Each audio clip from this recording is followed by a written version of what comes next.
Hey there, and welcome to Crime for Sleep. I know you're having trouble falling asleep, so let me keep you company with true crime stories from around the world. Before we dive in, I'm curious, where did you first hear this one? If you enjoy these stories, don't forget to like, comment, and subscribe. Now get comfortable, and let's get into tonight's case. Crime 1, the receipt said I paid in cash, but I don't carry cash. The clerk swore I walked in, filled a basket, smiled, and left without a word. I don't remember any of it. When I opened the bag, the produce was soaked, not with juice, blood, thick, warm, and fresh. My fingerprints were on the knife tucked between the apples. I don't even own that kind of blade. I checked the store cameras. The person shopping wore my jacket, my gait, even had the small scar near my ear. But the eyes, they were dead. Empty, like they knew exactly what they were doing. I've been staring at this receipt for what feels like hours. The timestamp shows I was supposedly there while I was having lunch with my colleague.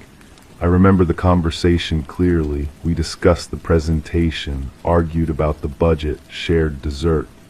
Yet here's proof I was somewhere else entirely, buying groceries I never intended to purchase. The clerk's description haunts me. She said I seemed pleasant enough, but something felt off. The way I moved through the aisles was methodical, almost rehearsed. She mentioned I kept touching items without picking them up, like I was feeling for something specific. When I reached the produce section, I lingered there longer than necessary, running my fingers along the fruit, pressing gently into the flesh of the apples. I called my colleague to confirm our lunch. Her voice carried a strange hesitation when I asked about the timing. She remembered the meal, yes, but couldn't quite place when we'd finished. The more I pressed, the more uncertain she became. Eventually, she admitted she'd been feeling foggy lately, like her memory was playing tricks on her. The knife bothers me most. It's a paring knife with a worn wooden handle, the kind you'd find in any kitchen drawer, but the blade is sharp, recently sharpened. There's a small chip near the tip that creates a distinctive mark. I've never seen this knife before, yet my prints are all over it. Not just on the handle, on the blade itself, as if I'd been cleaning it carefully. I decided to visit the store again. The same clerk was working, and her face went pale when she saw me. She backed away from the counter, her hand moving toward the panicked button. I tried to explain, but she kept shaking her head, insisting I was exactly the same person who'd been there before. She described how I'd paid, counting out exact change slowly, methodically, like I was savoring each moment. The security footage is worse than I imagined. The figure on screen moves with my mannerisms, but there's something mechanical about it. Every gesture seems calculated, performed. When the person turns toward the camera, I can see my own face clearly, but the expression is wrong. It's too calm, too focused. I watch myself select each item with surgical precision, holding the knife up to the light, testing its weight. I started asking questions around the neighborhood. The elderly woman next door mentioned seeing me leave the house that afternoon, but she couldn't remember seeing me return. She said I was carrying a large bag, walking differently than usual. More purposeful, she called it, like I knew exactly where I was going. My car showed signs of recent use. The odometer had additional miles I couldn't account for. The driver's seat was adjusted slightly, not enough to be obvious, but enough to feel wrong when I sat down. There was a faint smell in the car, something metallic and organic that made my stomach turn. I found myself checking my hands obsessively. No cuts, no stains, no evidence of handling anything sharp, but my fingernails were cleaner than usual, scrubbed raw. The skin around my cuticles was irritated, as if I'd been washing them repeatedly, aggressively. The blood analysis came back inconclusive. It wasn't human, but it wasn't from any of the produce either. The lab technician mentioned it seemed artificially introduced, like someone had deliberately contaminated the groceries. The pattern of staining suggested careful, deliberate application rather than accidental spillage. I started keeping a detailed journal, documenting every moment, every thought, every action. But even as I write, I find gaps in my memory, periods where I can't quite place what I was doing or thinking. The handwriting in my journal sometimes looks different, more controlled, more deliberate. The strangest part is the dreams. I see myself in the store, moving through the aisles with that same mechanical precision. But in the dreams, I'm watching from outside my body, helpless to stop what's happening. The person wearing my face selects each item carefully, arranges them in the basket with obsessive attention to detail. When they pick up the knife, they hold it like they've used it before, like they know exactly what it's capable of. I contacted a private investigator, someone who specializes in cases like this. She listened to my story with professional skepticism, but her expression changed when I showed her the evidence. She admitted she'd seen similar cases before, situations where people seemed to be living parallel lives without their knowledge. The outcomes, she warned, were rarely satisfactory. The investigation revealed more disturbing details. Other stores in the area had similar incidents. Customers buying items they didn't remember purchasing, with receipts showing transactions during times they had solid alibis. The pattern was always the same: produce, a knife, cash payment, and that same mechanical behavior captured on security cameras. I'm starting to question everything I thought I knew about myself. The person in those videos isn't just someone who looks like me. They know things I know, move like I move, even have the same unconscious habits. But there's something else there too, something calculating and cold that I don't recognize. The worst part is the growing suspicion that I'm not the victim here. Maybe I'm the perpetrator, and these gaps in my memory are my mind's way of protecting me from something I can't bear to remember. Maybe the person on those security cameras is exactly who I've always been, and the confused, frightened version of myself is the performance. I keep the knife now locked in a drawer I check compulsively, but sometimes I find it in different positions, as if someone has been handling it, testing it, preparing it for something I can't yet understand. The blood on the groceries was just the beginning. I can feel it in my bones. There's more coming, more evidence of a life I don't remember living. The receipt is still on my kitchen counter, a constant reminder of the impossible. Every time I look at it, I notice new details I missed before. The way the timestamp seems slightly off, the faint smudge near my signature, the fact that the items purchased make no logical sense together unless they were meant for something specific, something I'm not ready to comprehend. I've stopped sleeping well. When I close my eyes, I see that empty expression staring back at me from the security monitor. Those dead eyes that look exactly like mine, but contain something I've never seen in any mirror. Something that knows exactly what it's doing, even if I don't. Crime 2, I signed the papers without asking questions. The property was cheap, isolated, and surrounded by trees. In the back room was a large metal freezer padlocked shut. The lease mentioned it, said not to open it or unplug it. One night the generator failed. I heard a groan from inside. Not mechanical, human. I cut the lock. Inside was a body, frozen stiff but eyes wide open, and under it another lockbox. Inside that, photos of people staring into cameras, terrified. The last photo was of me, standing at the front door. I never remember posing for it. The silence after discovering that photograph was crushing. My hands shook as I held the image, studying every detail. The timestamp showed it was taken 3 days ago, but I had no memory of posing. The fear in my own eyes stared back at me from the glossy paper. I closed the freezer and sat in the kitchen, trying to piece together what had happened. The rental agreement was still on the counter where I'd left it. The landlord's signature was illegible, just a scrawl that could have been anything. His business card was equally vague, a phone number, nothing more. The body in the freezer haunted me. A woman, probably in her 30s, wearing a blue sweater that looked expensive. Her fingernails were perfectly manicured, painted a deep red that contrasted sharply with her pale skin. No signs of violence that I could see, but the terror frozen in her expression told a different story. I called the number on the business card. It rang once, then went to voicemail. The voice was distorted, barely audible through static.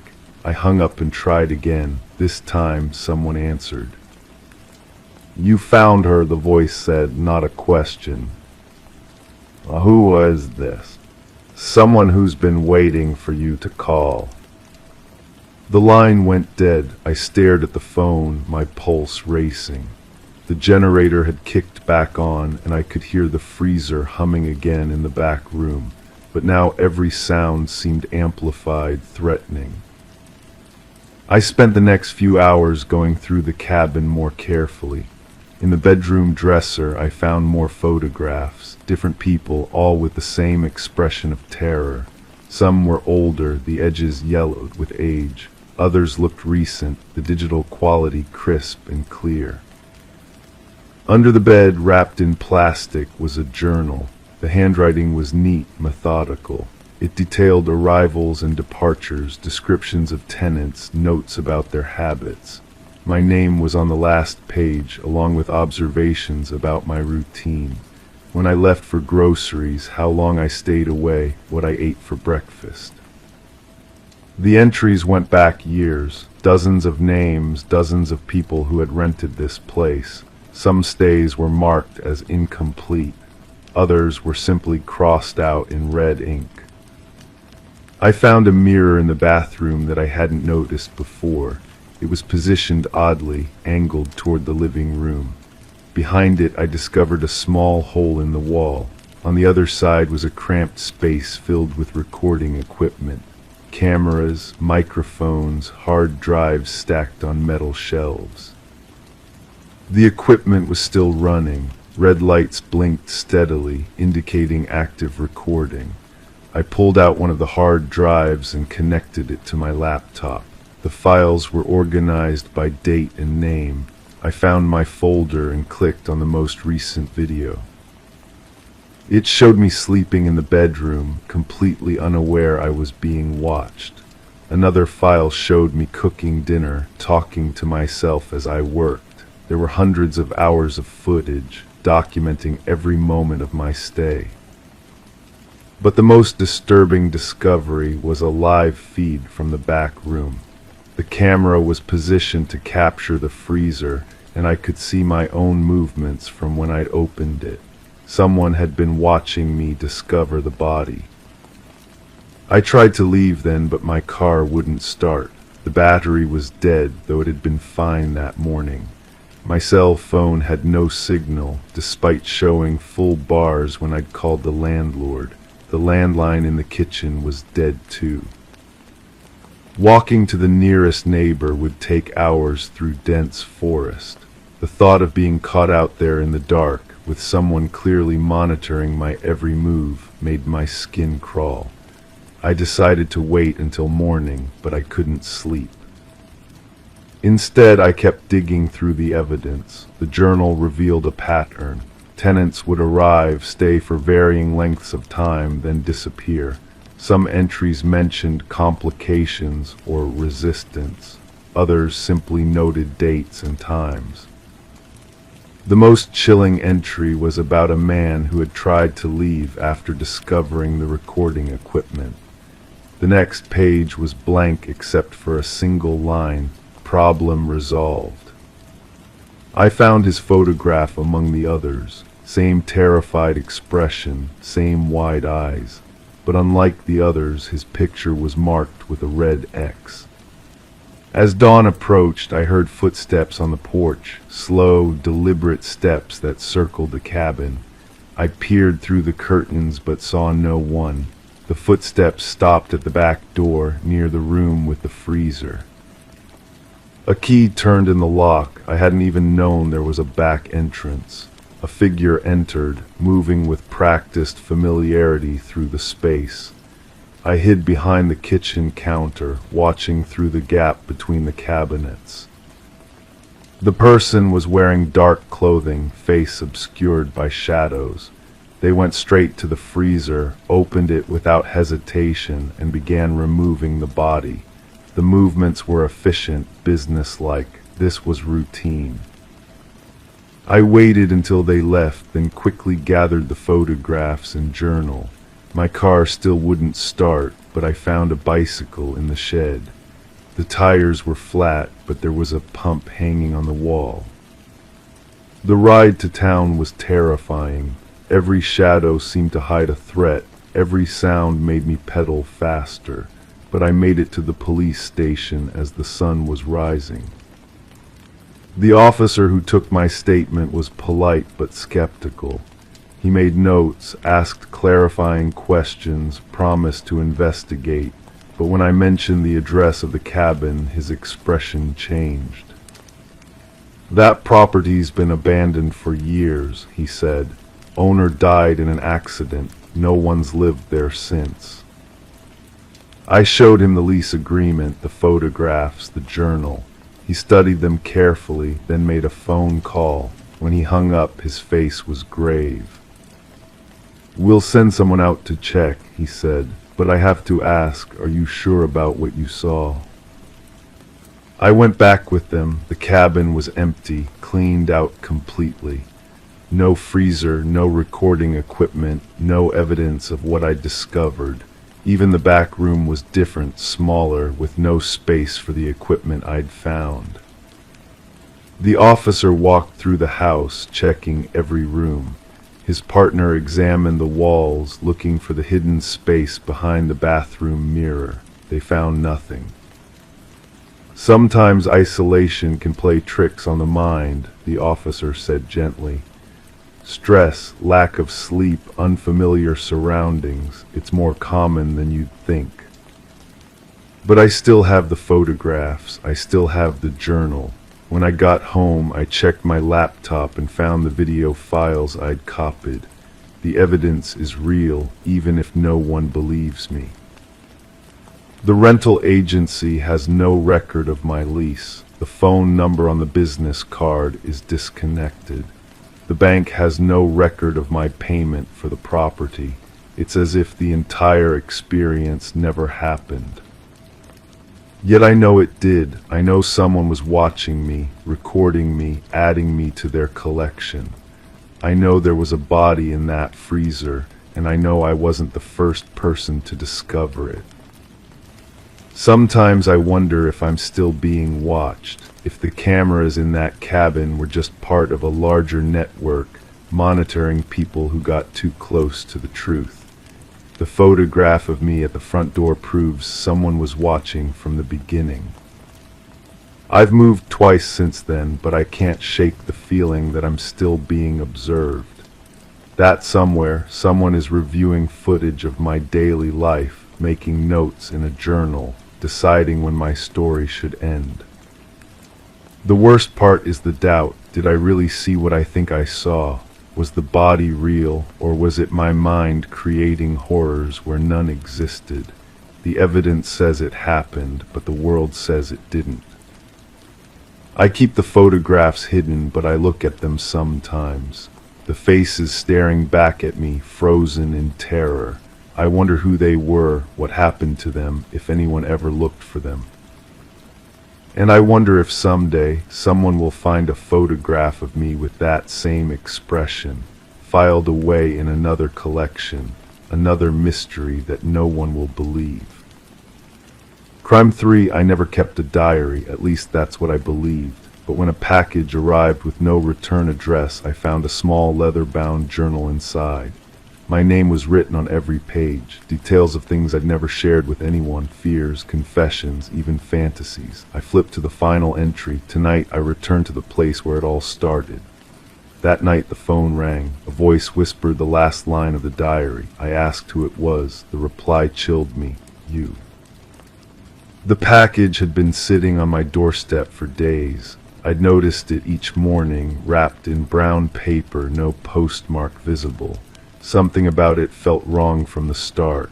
The way it seemed to watch me through the window. The way my neighbors avoided looking at it when they passed by.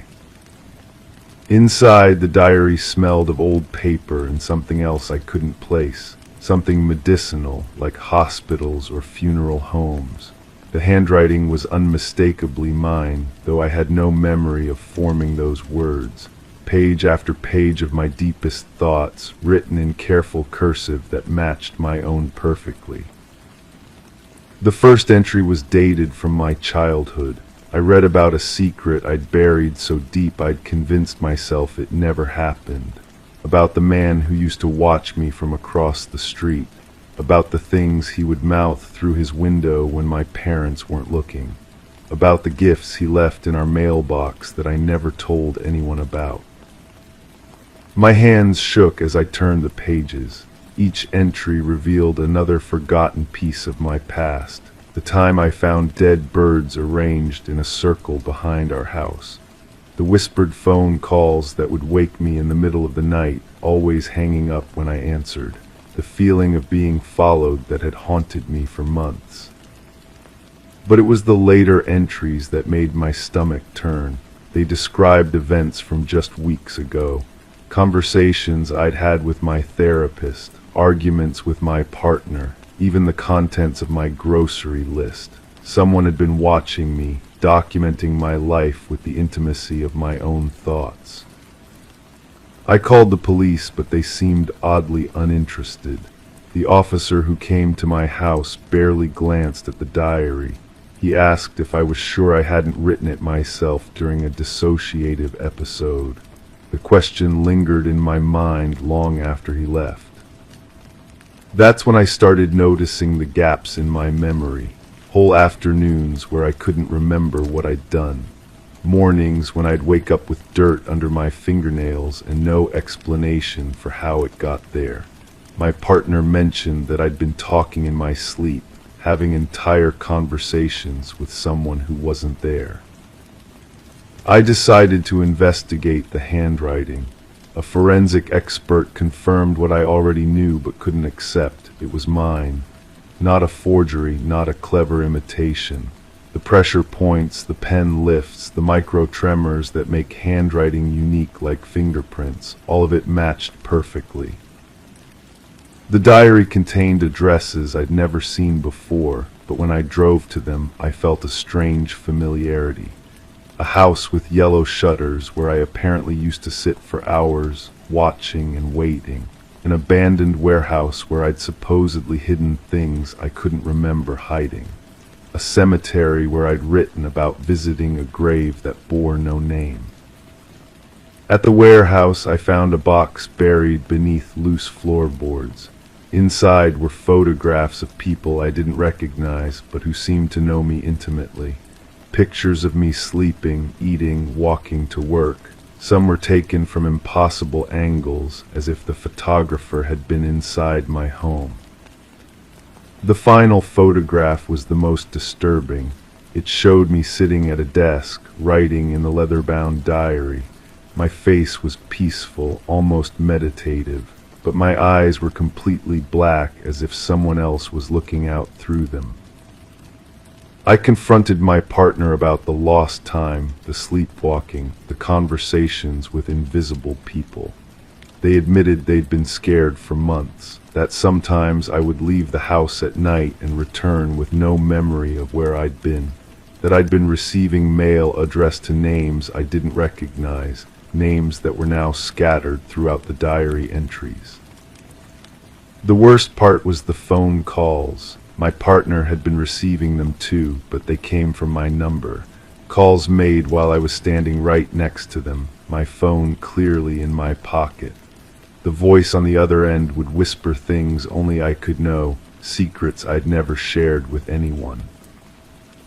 I tried to destroy the diary, but it kept reappearing. in my car, in my office, once impossibly in my locked bathroom while I was showering. Each time new entries had been added, new secrets revealed, new evidence of a life I couldn't remember living. The final entry appeared on a morning when I woke up feeling particularly foggy. My clothes from the night before were muddy, and there was a strange taste in my mouth. The writing was more frantic than usual, less controlled. It described a meeting with someone called the Original. It mentioned a debt that needed to be repaid. It ended with coordinates to a location I'd never heard of. I drove there despite every instinct telling me not to. The coordinates led to an empty field where nothing grew. The soil was strange, almost black, and it stuck to my shoes like tar. In the center of the field was a small wooden cross, weathered and old. As I stood there, fragments of memory began to surface. A child's voice crying, the sound of digging, the weight of something heavy being dragged across the ground, and underneath it all, my own voice whispering apologies to someone who couldn't hear them anymore. I realized then that the diary wasn't documenting my life, it was documenting my confession. Every entry was a piece of guilt I'd compartmentalized, locked away in a part of my mind I couldn't access. The phone calls, the packages, the mysterious appearances of the diary, they were all coming from me. A version of myself I'd created to carry the weight of something I couldn't bear to remember. The truth was written in the very last entry, in handwriting that was shakier than the rest. I buried them here, all of them, and I made myself forget. But forgetting doesn't make it go away, it just makes it wait.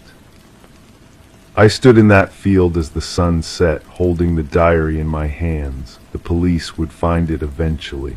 They would match the handwriting, follow the coordinates, dig up the evidence I'd hidden from myself. But for now, in this moment, I was still the person who didn't remember, still the person who could claim innocence. The diary felt heavier than it should have. I opened it one last time and found a new entry, written in my hand but not by my conscious mind. Tomorrow I'll forget again, but tonight I remember everything. I don't know how long I stood there, reading about the person I used to be, the person who had done things I couldn't imagine doing, the person who had been calling me from my own phone, reminding me of the truth I'd buried deeper than bodies. When I finally drove home, the diary was gone from my hands, but I knew it would be back. It always came back, because some confessions refuse to stay buried, no matter how deep you dig the hole. Crime 4, the police didn't believe me.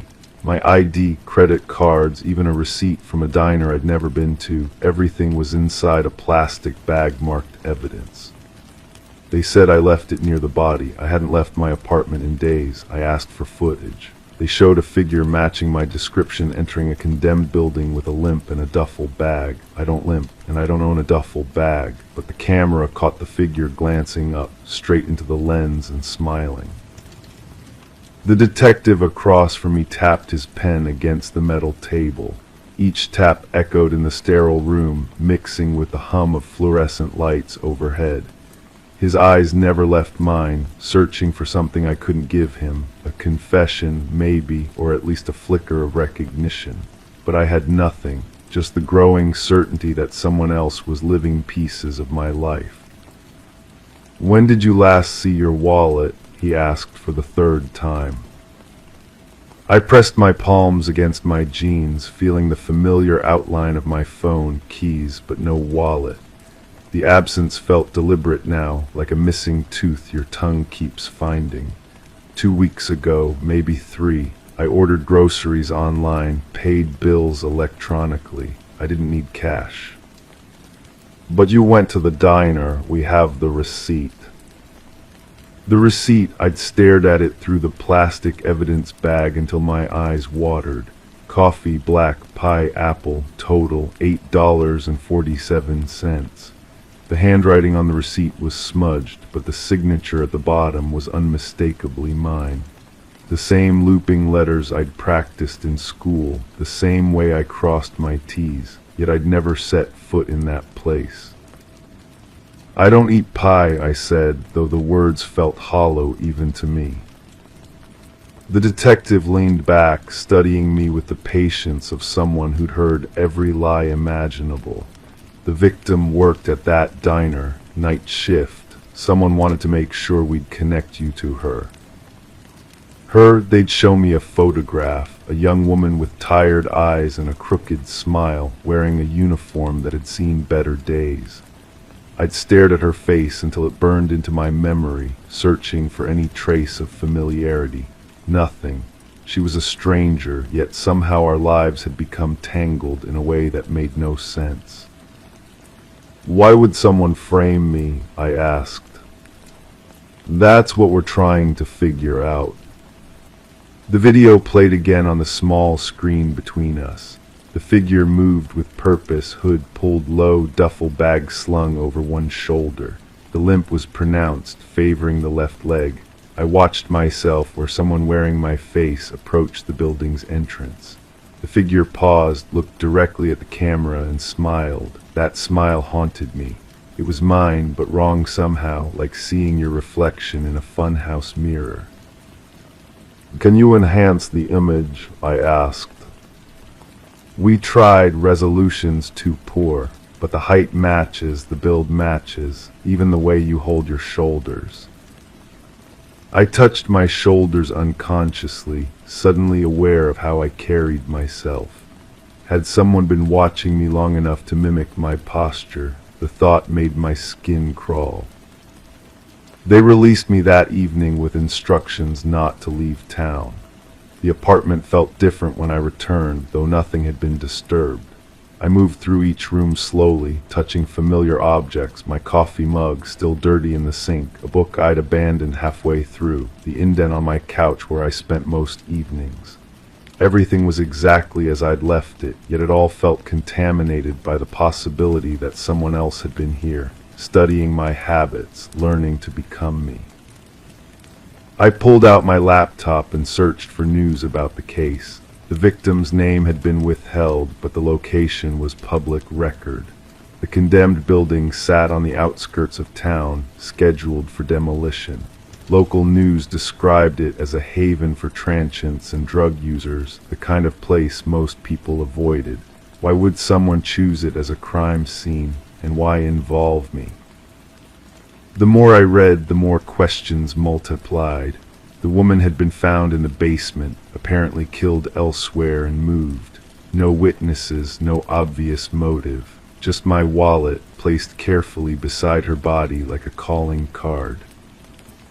I called my bank to report the card stolen, though they'd already been flagged by the police.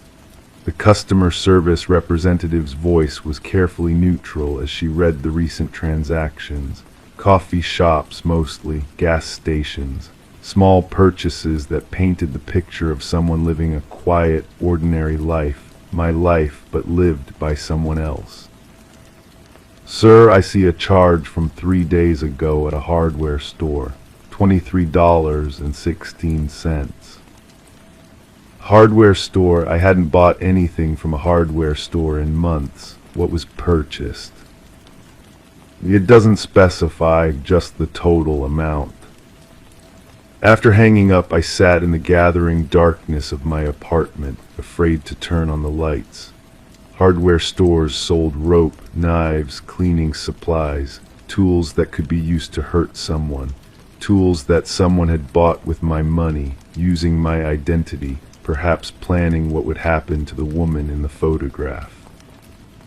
The next morning I drove to the hardware store. The clerk remembered the purchase, a middle-aged woman with graying hair and kind eyes that crinkled when she smiled. She pulled up the transaction on her computer. "Cable ties," she said, "and bleach. Customer paid with a credit card, showed ID when prompted. Nice young man, very polite."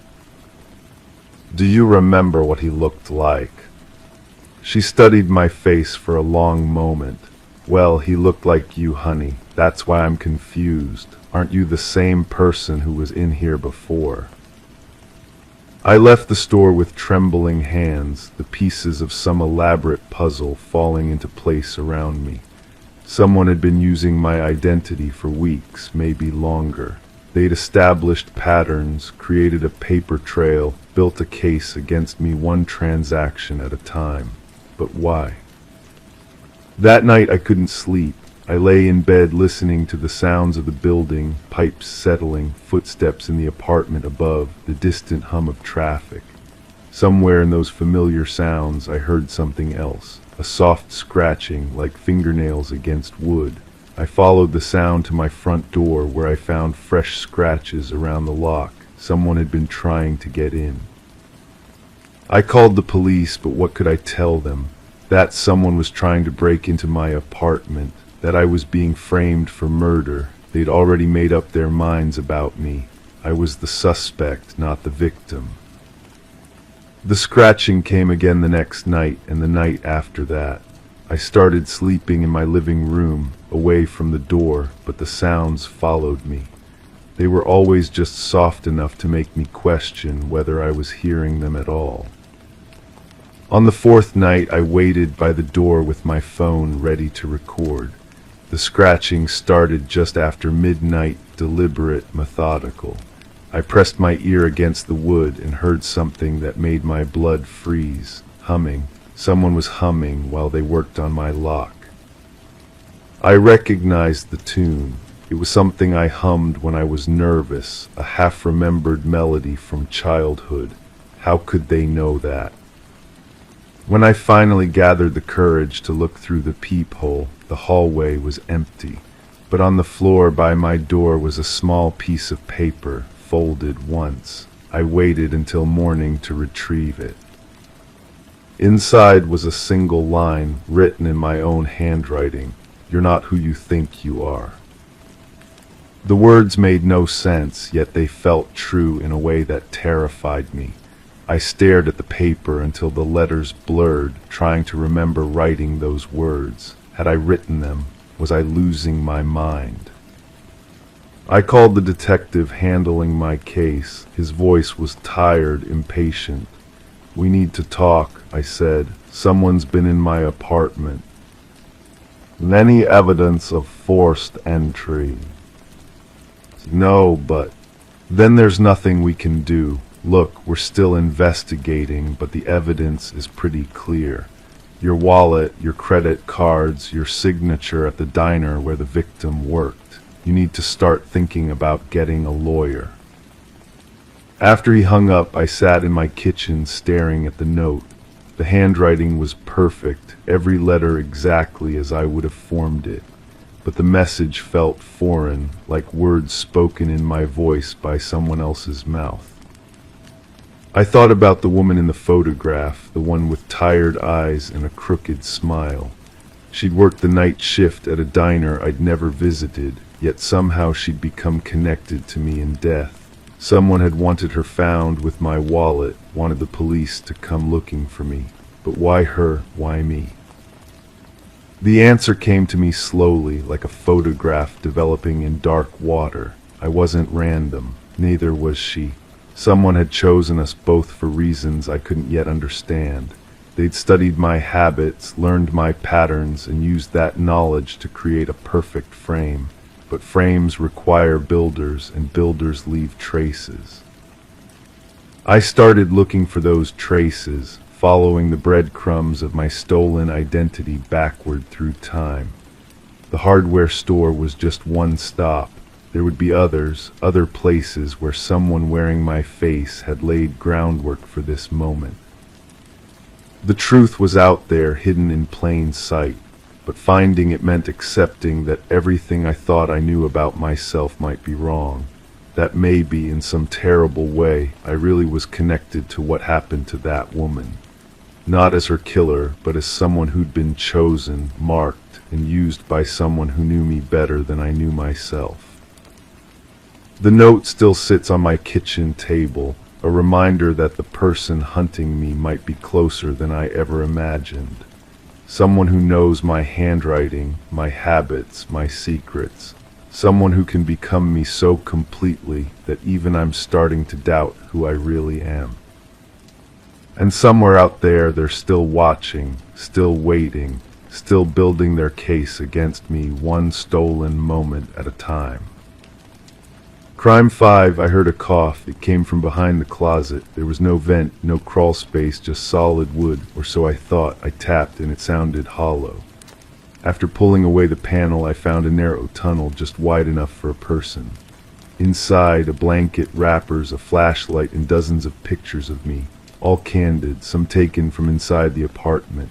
One showed me sleeping, mouth slightly open, hand under the pillow. I never felt watched until now. The photographs were printed on cheap paper, edges slightly curled from moisture. My hands shook as I flipped through them. There I was, cooking dinner, completely unaware, reading on the couch, brushing my teeth. The angle suggested they were taken from somewhere high up, maybe through a crack I'd never noticed. The metallic taste of fear filled my mouth. I called the police, but they seemed more interested in whether I'd been drinking than in the evidence spread across my kitchen table. The older officer picked up one photo and squinted at it. Could be anyone, he said. Hard to tell in this lighting. His partner was already checking his phone. They dusted for prints, found nothing useful, and suggested I change my locks, as if locks could stop someone who'd been living in my walls. That night I couldn't sleep. Every creak made me wonder if someone was moving through the hidden spaces of my home. I'd lived here for 3 years, signed the lease from a woman who seemed eager to leave. She'd moved out most of her furniture, but left behind a few things in the closet. I'd never thought much about it. Now I wondered what else she'd left behind. The next morning I called the landlord. His voice grew quiet when I described what I'd found. "That's impossible," he said. "There's no space back there. The building plans don't show any additional rooms." But I could hear something in his tone, a hesitation that made my skin crawl. He agreed to come by that afternoon. When he arrived, he brought a toolkit and a measuring tape. We pulled the closet completely apart, exposing the false wall I'd discovered. Behind it stretched a narrow space, barely wide enough for a person to squeeze through. It extended along the entire length of the apartment, with small holes drilled through the walls at eye level, perfect for watching. The landlord's face had gone pale. "This wasn't here when I bought the building," he whispered. "Someone modified this without permits, without permission." He measured the space carefully, comparing it to the original blueprints. The hidden area didn't exist on paper. Someone had stolen square footage from the neighboring unit, carving out a secret observation post. I asked about the previous tenant, the woman who'd been so eager to leave. The landlord's hands trembled as he rolled up the blueprints. She said she felt watched, he admitted. Complained about noises in the walls. I thought she was paranoid. He looked at me with something that might have been guilt. She broke her lease early, lost her deposit, said she couldn't stay another night. The police returned with a detective who seemed more interested in the case. She photographed everything, took measurements, bagged the personal items I'd found. The blanket smelled of stale sweat and something else, something sweet and cloying. The food wrappers were recent, from a convenience store I recognized. Someone had been eating while watching me. But the photographs troubled me most. They showed intimate moments I'd never shared with anyone. Me crying over a phone call, me singing in the shower, me changing clothes, unaware that eyes were documenting every vulnerable second. The detective asked if I recognized the camera angles, if I'd noticed anything unusual about shadows or lighting in my apartment. I hadn't. I'd been completely oblivious. The detective interviewed neighbors, but no one had seen anything suspicious. The building was old, with thick walls and poor soundproofing. Someone could have been moving through the hidden space for months without anyone noticing. The entrance seemed to be through the basement, behind a storage room that was rarely used. She pulled building records, rental histories, maintenance reports. The previous tenant had made multiple complaints about strange noises and the feeling of being watched. The tenant before her had reported similar issues. The detective's expression grew grim as she read through the files. "This has been going on for longer than we thought," she said. I started staying at friends' houses, but the paranoia followed me. I'd catch myself checking mirrors, looking over my shoulder, wondering if I was being photographed. The detective called with updates that led nowhere. No fingerprints, no DNA, no witnesses. Whoever had been living in my walls had been careful, methodical, almost professional. The landlord installed new security measures, sealed the hidden space, and offered to let me break my lease without penalty. But I couldn't shake the feeling that moving wouldn't solve anything. If someone had been this dedicated to watching me, what would stop them from following me to a new place? I hired a private investigator, someone the detective recommended. He was quiet, methodical, and asked questions the police hadn't thought to ask.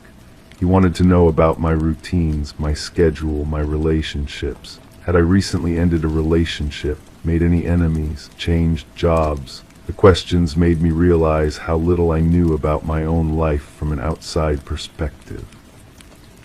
The investigator discovered something the police had missed. The hidden space connected to an abandoned unit in the basement, one that had been empty for years. The landlord had forgotten about it, assuming it was just unused storage. But someone had been living there, coming and going through a window that faced an alley. The investigator found evidence of long-term habitation: a sleeping bag, canned food, a portable radio. But no one was there now. Whoever had been watching me had vanished, leaving behind only the photographs and the violation of my privacy. The investigator suggested they might have been planning something more than just watching. The careful documentation, the intimate knowledge of my routines, the professional way they'd avoided detection, it all pointed to something bigger than simple voyeurism. I moved out anyway, but I kept the photographs. Sometimes I study them, trying to understand what the person behind the camera was thinking. What did they want from me? Why had they chosen me? The detective's case went cold, filed away with dozens of other unsolved mysteries. The landlord renovated the building, sealed every possible hiding place, and raised the rent. But I still feel watched. In my new apartment, I check the walls constantly, looking for hollow sounds or unusual shadows. I've installed cameras, changed my routines, and learned to sleep with the lights on. Because somewhere out there, someone knows me more intimately than I know myself. And they're still out there, possibly watching someone else now, taking photographs, documenting, waiting. The case remains open, but I know it will never be solved. Some violations are too personal, too invasive to ever be fully addressed by the law. I live with the knowledge that someone turned my home into their entertainment, my privacy into their obsession. And sometimes, when I'm alone in the dark, I wonder if they're still watching, still documenting, still waiting for the perfect moment to reveal themselves again. Crime 6, it started with small things, a lamp in the background, a different shirt. Then it escalated. In one shot, my face was bruised. In another, I was standing beside someone I didn't recognize, holding their hand tightly. The creepiest photo showed me holding a shovel beside a mound of fresh dirt. My expression was blank. I deleted everything.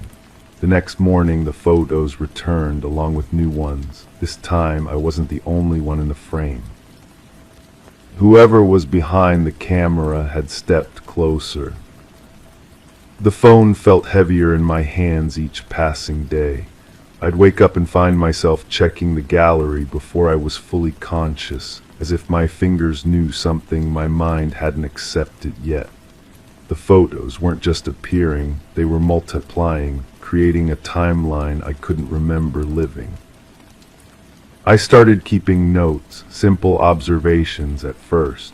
The lighting in each photo suggested different locations, different seasons even. My clothes changed between shots, sometimes torn, sometimes pristine. But it was my eyes that disturbed me most. In every image, they held a certainty I didn't possess in real life, a knowledge that felt foreign and familiar at once. The person beside me in the newer photos remained a mystery. Their face was always partially obscured, turned away, hidden by shadows, or simply cropped out of frame.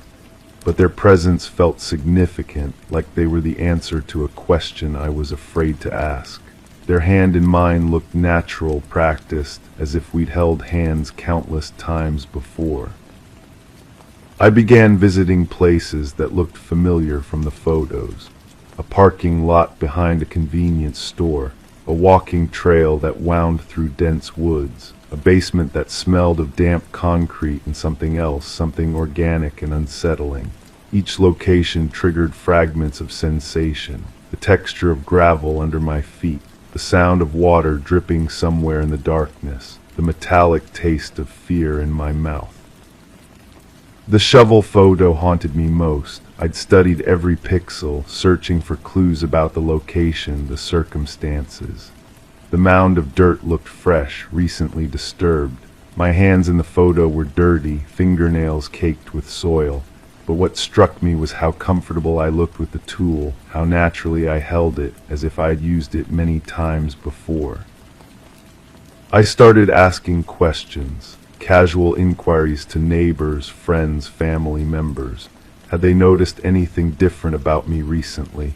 Any gaps in my memory? Any mention of someone new in my life? Their responses were carefully neutral, the kind of politeness that suggested they knew more than they were willing to share. The breakthrough came when I found a voice recording on my phone, not in my usual apps, but buried deep in a folder I'd never created. The voice was mine, but the words were unfamiliar. I was talking to someone, giving directions, discussing logistics. The conversation was fragmented, full of coded language and half-finished sentences. But one phrase stood out clearly: after we're done, no one will ever find them. I played the recording repeatedly, trying to match the voice to my memory. The tone was different, calmer, more focused than I'd ever heard myself sound. There was a confidence in those words that belonged to someone who'd crossed lines I couldn't imagine crossing. The photos continued to appear, more faces now, always partially hidden but clearly distinct individuals. Men and women of various ages, each looking directly at the camera with expressions ranging from confusion to outright terror. In every shot, my own face remained eerily calm, almost professional in its detachment. I began recognizing patterns. The progression from one photo to the next told a story I wasn't sure I wanted to understand. First contact, usually in a public place, then transition to somewhere more private. Finally, images that suggested permanent resolution. The sequence was always the same, methodical and practiced. The smell of fresh soil became a trigger. I'd catch a whiff while walking past a construction site or a garden center, and my heart would race. My hands would start shaking, and I'd taste that metallic fear again. But underneath the terror was something else, a muscle memory that felt disturbingly natural. I tried to involve the authorities, but how do you report crimes you can't remember committing? How do you explain photos that document actions you have no recollection of taking? The few conversations I attempted ended with concerned suggestions about stress management and professional counseling. The person in the photos with me finally showed their face. It was someone I recognized, a neighbor I'd exchanged pleasantries with for years. Someone who'd helped me carry groceries, who'd watered my plants when I was away. Someone who'd had access to my home, my phone, my life. Their smile in the photo was warm and familiar, the expression of a trusted friend. But it was their eyes that revealed the truth. They held the same certainty I'd seen in my own reflection, the same knowledge of things that shouldn't be known. We were partners in something I couldn't remember agreeing to, collaborators in activities that left no room for coincidence or mistake. The final photo appeared this morning. It shows both of us, clearly visible, standing in what appears to be my own backyard. We're both holding shovels, both smiling slightly. Between us lies a tarp-covered shape that's unmistakably human in its proportions.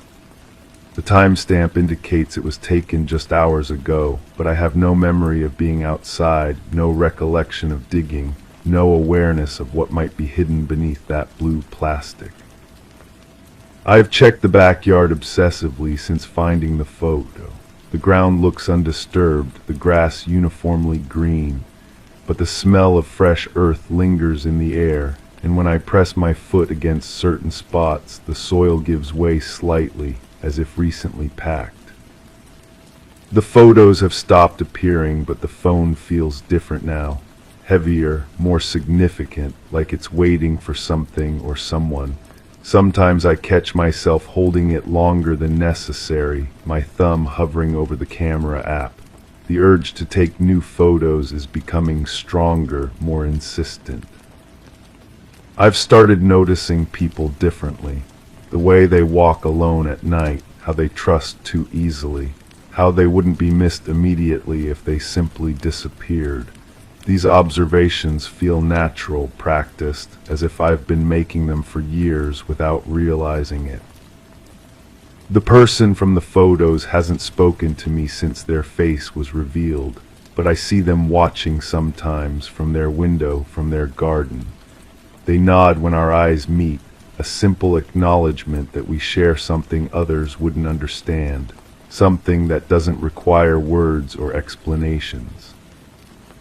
I'm writing this because I need to document what I know before I forget again, because I'm beginning to suspect that the forgetting isn't accidental, that somewhere in my mind there's a switch that gets flipped, allowing me to live two different lives without the contradiction driving me insane.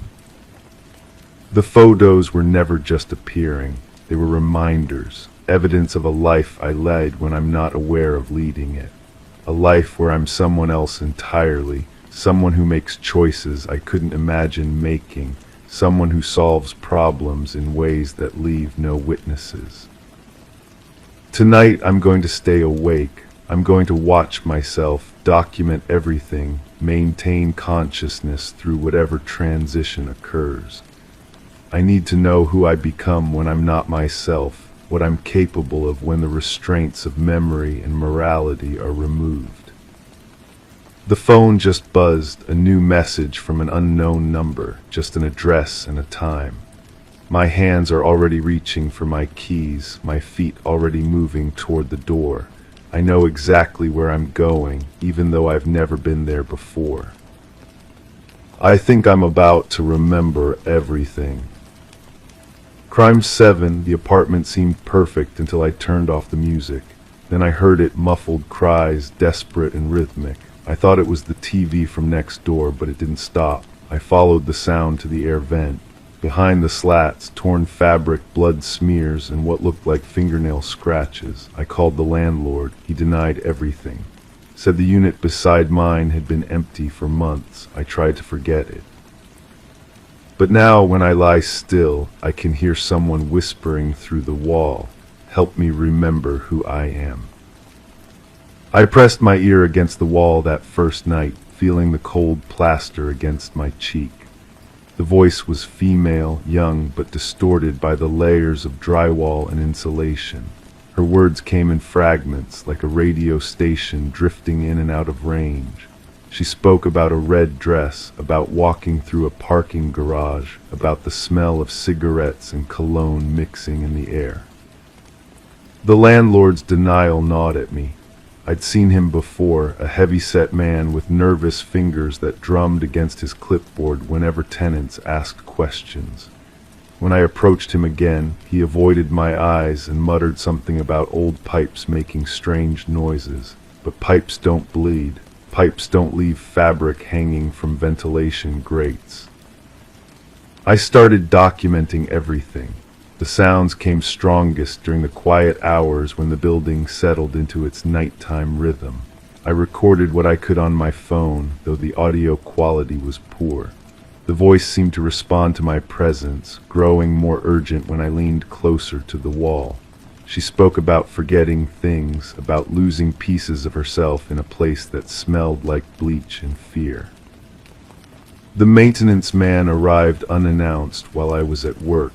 My neighbor across the hall mentioned seeing him enter my apartment with a toolbox and ladder. When I returned, the air vent had been sealed with fresh paint, thick and white like a bandage over a wound. The metallic taste of primer hung in the air, sharp and chemical. That night the sounds changed. Instead of crying, I heard scratching, deliberate rhythmic scratching that seemed to come from inside the walls themselves. I placed my hand against the surface and felt vibrations, faint but persistent. Someone was trying to communicate through Morse code, or maybe just trying to claw their way out. I researched the building's history at the local records office. The clerk, a woman with tired eyes and stained fingers, pulled file after file from dusty cabinets. Previous tenants had complained about noises. 3 different families had broken their leases early, citing disturbances and safety concerns. One report mentioned a young woman who had gone missing after moving into the unit next to mine. Her belongings were found undisturbed, but she had vanished without explanation.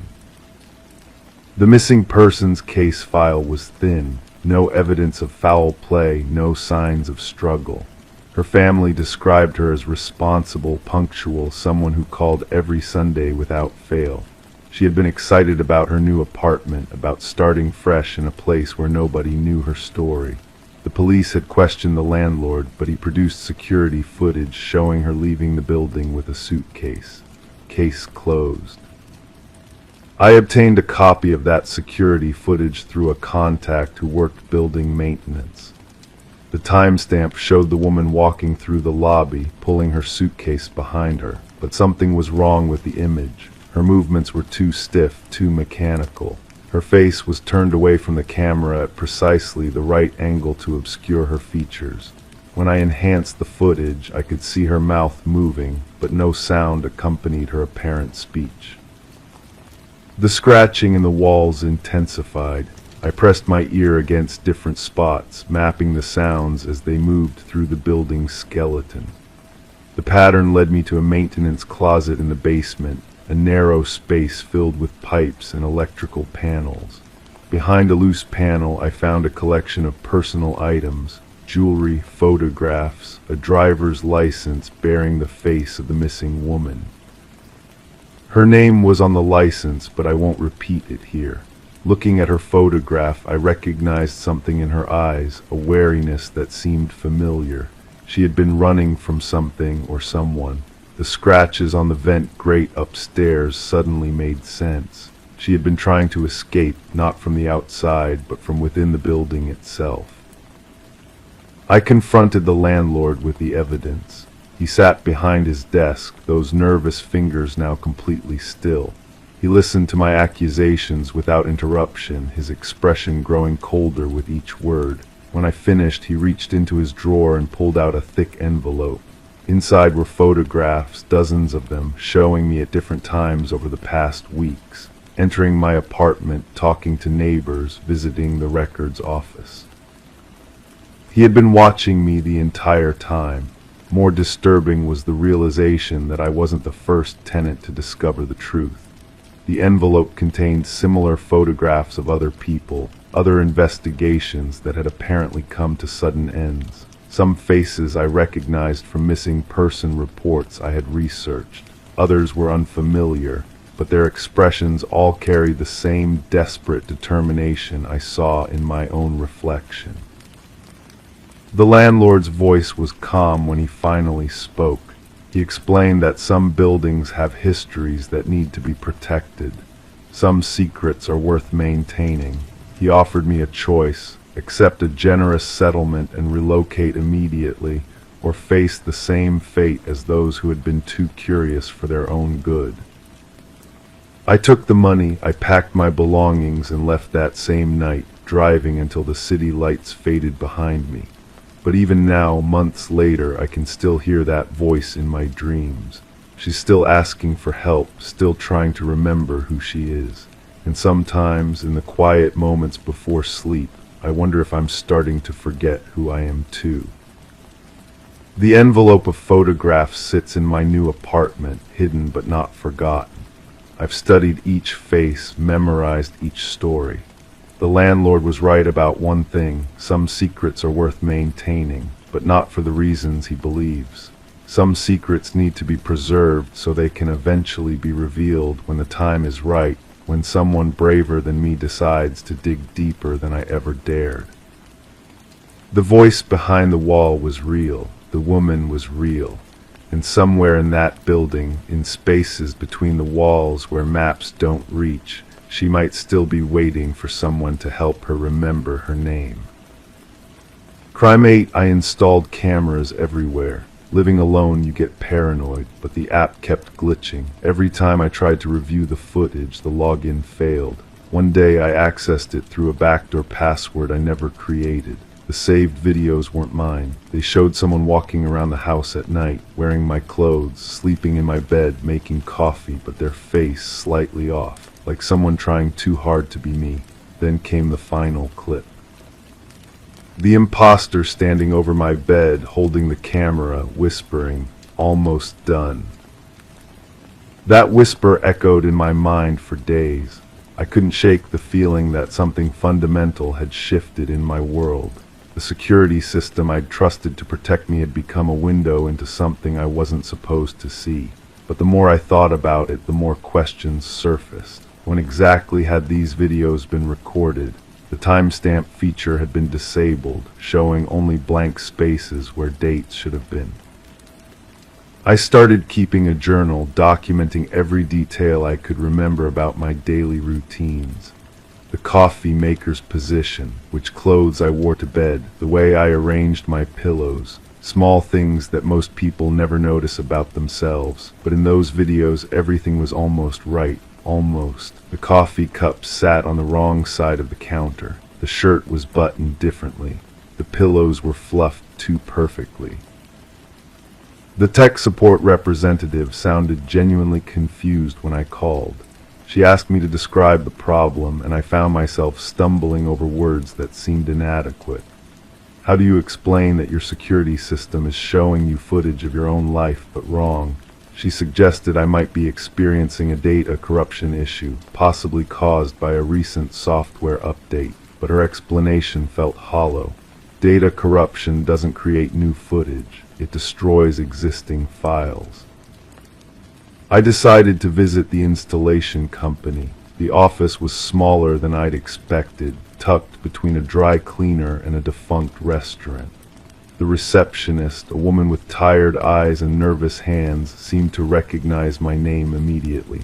She pulled up my account on her computer, frowning at the screen. According to their records, I'd purchased a basic 2-camera system, but I clearly remembered installing 6 cameras throughout the house. The contradiction bothered me more than it should have. I drove home and counted the cameras again.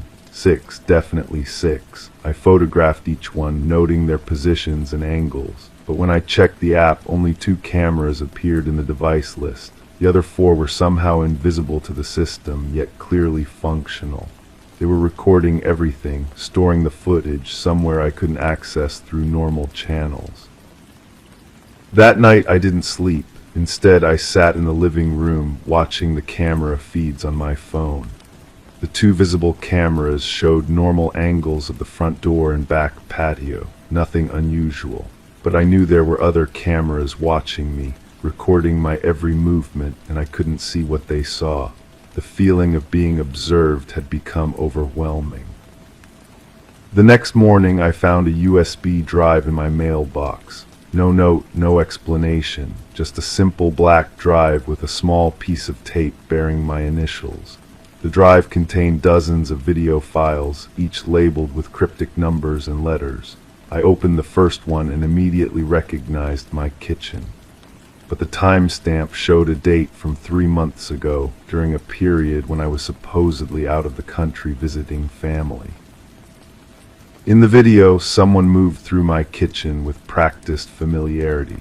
They knew where I kept my coffee, which drawer contained the good knives, how to adjust the blinds to let in just enough light.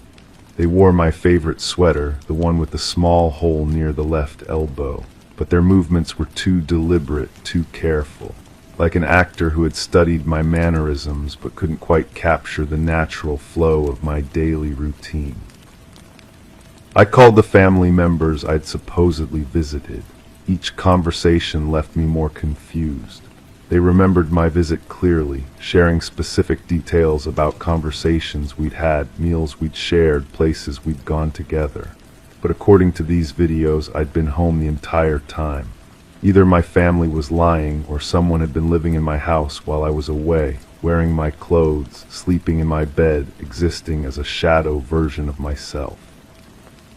The police officer who took my statement looked skeptical from the beginning. She asked if I'd been under any unusual stress lately, if I'd been taking any new medications, if I'd considered that the videos might be from a different time period than I thought. Her questions felt like gentle accusations, implications that I was confused or unreliable. She took notes, but her pen barely moved across the paper. I showed her the USB drive, played several of the videos on my laptop. She watched with professional detachment, occasionally asking about specific details. But when I pointed out the subtle differences in behavior, the way the person in the videos moved differently than I did, she seemed to lose interest. Physical evidence was one thing, she explained. Behavioral analysis was another. Courts don't typically accept arguments based on how someone walks or makes coffee. The investigation stalled almost immediately. The police returned the USB drive with a report stating that the videos showed no clear evidence of criminal activity. The person in the footage appeared to be the homeowner, engaged in normal daily activities. Case closed, but I knew what I'd seen. The subtle wrongness in those movements, the careful way the imposter had tried to replicate my life. Someone had been studying me, learning my patterns, practicing how to be me. I started leaving small traps around the house. A pen placed at a specific angle on the desk, a book open to a particular page, a coffee mug positioned precisely in the center of the kitchen counter. Each morning I'd check these markers, documenting any changes. For weeks nothing moved, then gradually things began shifting. The pen rotated slightly, the book closed, the mug migrated toward the sink. The changes were so subtle that I might have dismissed them as my own forgetfulness. But I'd been documenting everything, photographing each trap before leaving the house and after returning. The evidence was undeniable. Someone was still coming into my home, still trying to live my life, but now they were more careful about hiding their presence. I hired a private investigator, a former police detective who specialized in unusual cases. She listened to my story without judgment, taking detailed notes and asking pointed questions. She examined the videos, the photographs, the journal entries I'd been keeping. Her conclusion was both reassuring and terrifying. The evidence suggested that someone had indeed been accessing my home, but the level of familiarity they displayed indicated this had been going on for much longer than I'd realized. She installed additional surveillance equipment, hidden cameras that weren't connected to my existing security system. Within a week we had new footage, but this time the intruder was different, still wearing my clothes, still moving through my space with uncomfortable familiarity, but their behavior had evolved. They no longer seemed to be practicing or studying. They were simply living, as if my home had become their home, as if my life had become their life. The most disturbing video showed the intruder standing in my bedroom, holding one of my photographs. They studied it intently, then walked to the mirror and held the photo up beside their reflection. The resemblance was undeniable. We could have been siblings or the same person photographed years apart. But I knew with absolute certainty that this person was not me, had never been me, despite the overwhelming evidence suggesting otherwise. The investigation reached a dead end when the intruder simply disappeared. No more videos, no more disturbed traps, no more evidence of unauthorized entry. The private investigator suggested they might have become aware of the additional surveillance and decided to move on, but I suspected something else. I suspected they had finished whatever they had been doing, completed whatever process had brought them into my life. I still live in the same house, still check the security cameras obsessively, still document every detail of my daily routine. But sometimes when I look in the mirror, I see subtle differences in my own reflection. The way I hold my head, the angle of my smile, the rhythm of my breathing, small changes that might be normal aging or stress or simply my imagination. But I can't shake the feeling that the person who studied me so carefully left something behind, some trace of their presence that has become part of who I am. The security system still glitches occasionally, logging me out at unexpected moments, but now I wonder if the system was never really glitching at all. Maybe it was just confused, unable to distinguish between the real me and the imposter who had learned to be me so completely that even electronic systems couldn't tell the difference. Maybe the question isn't who was in my house, but who is living in it now. Crime 9, I gave my sample to one of those genealogy kits just for fun.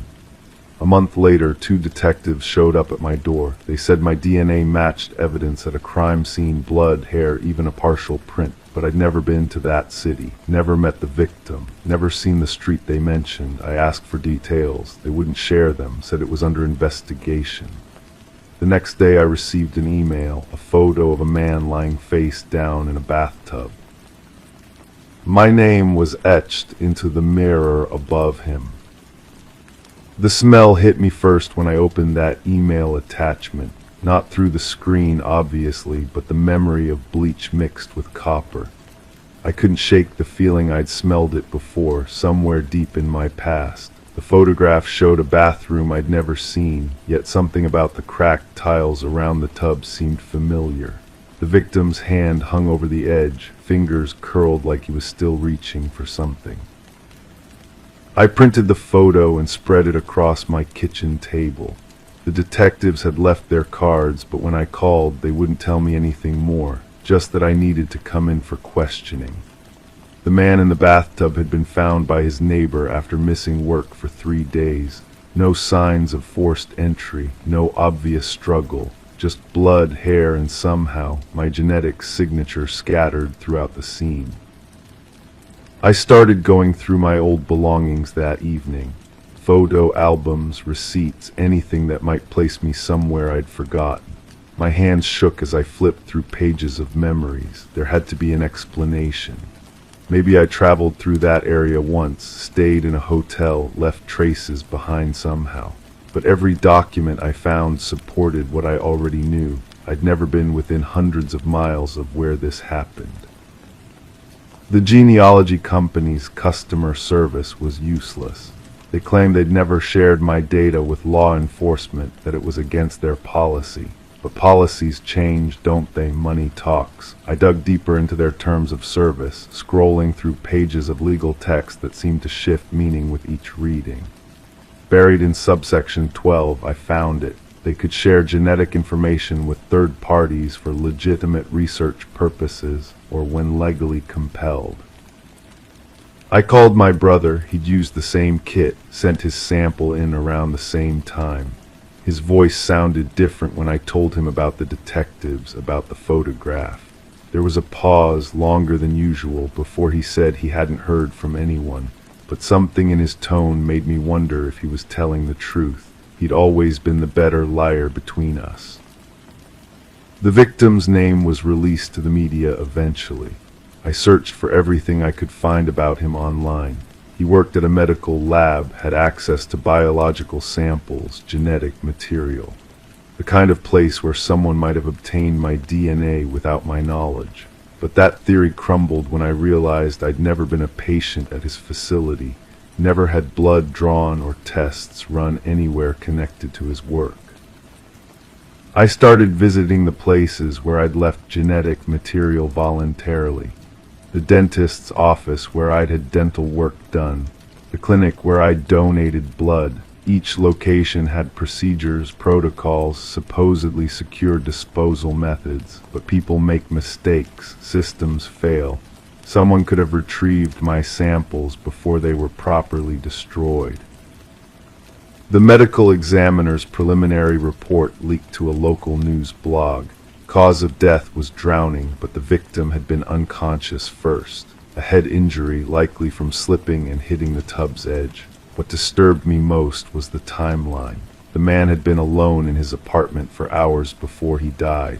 Security cameras showed no one entering or leaving the building during that period, yet my DNA was everywhere. I hired a private investigator. She was expensive, but she asked the right questions. How had my genetic material ended up at a scene where I'd never been? Who had access to it? Why was my name carved into that mirror? The writing looked fresh, done with something sharp, a key, maybe, or a blade. The letters were shaky, carved by someone's trembling hand. My investigator found something the police had missed. The victim had a storage unit across town, rented under a false name. Inside were boxes of laboratory equipment, vials of preserved biological samples, and detailed records of genetic profiles. Dozens of them, all obtained illegally from various sources. Mine was there, along with my full name, address, and personal information. The revelation should have been relief, but it wasn't. If this man had been selling genetic material, if he'd been involved in some kind of identity theft scheme, then someone else knew about my DNA. Someone who might have used it to frame me, or worse, to commit crimes while leaving my biological signature behind. I confronted the genealogy company again, this time with evidence. They admitted their security had been compromised months earlier. A data breach they'd kept quiet, settled out of court with affected customers, but they'd never contacted me. My genetic profile had been floating around the dark web for months, available to anyone willing to pay for it. The detectives called me back in for another interview. This time they had more questions about my relationship with the victim. Had I known about his illegal activities? Had I been a client? The questions felt like accusations. They showed me more photos from the scene, close-ups of the mirror with my name carved into it. The letters were deeper than I'd thought, angry gouges that must have taken considerable effort to create. I noticed something else in those photos. Water stains on the bathroom floor that formed an odd pattern, not random drips from the tub, but deliberate shapes. Someone had been in that bathroom after the victim died, walking around, maybe cleaning up evidence. The stains showed footprints, a size and pattern that didn't match my shoes.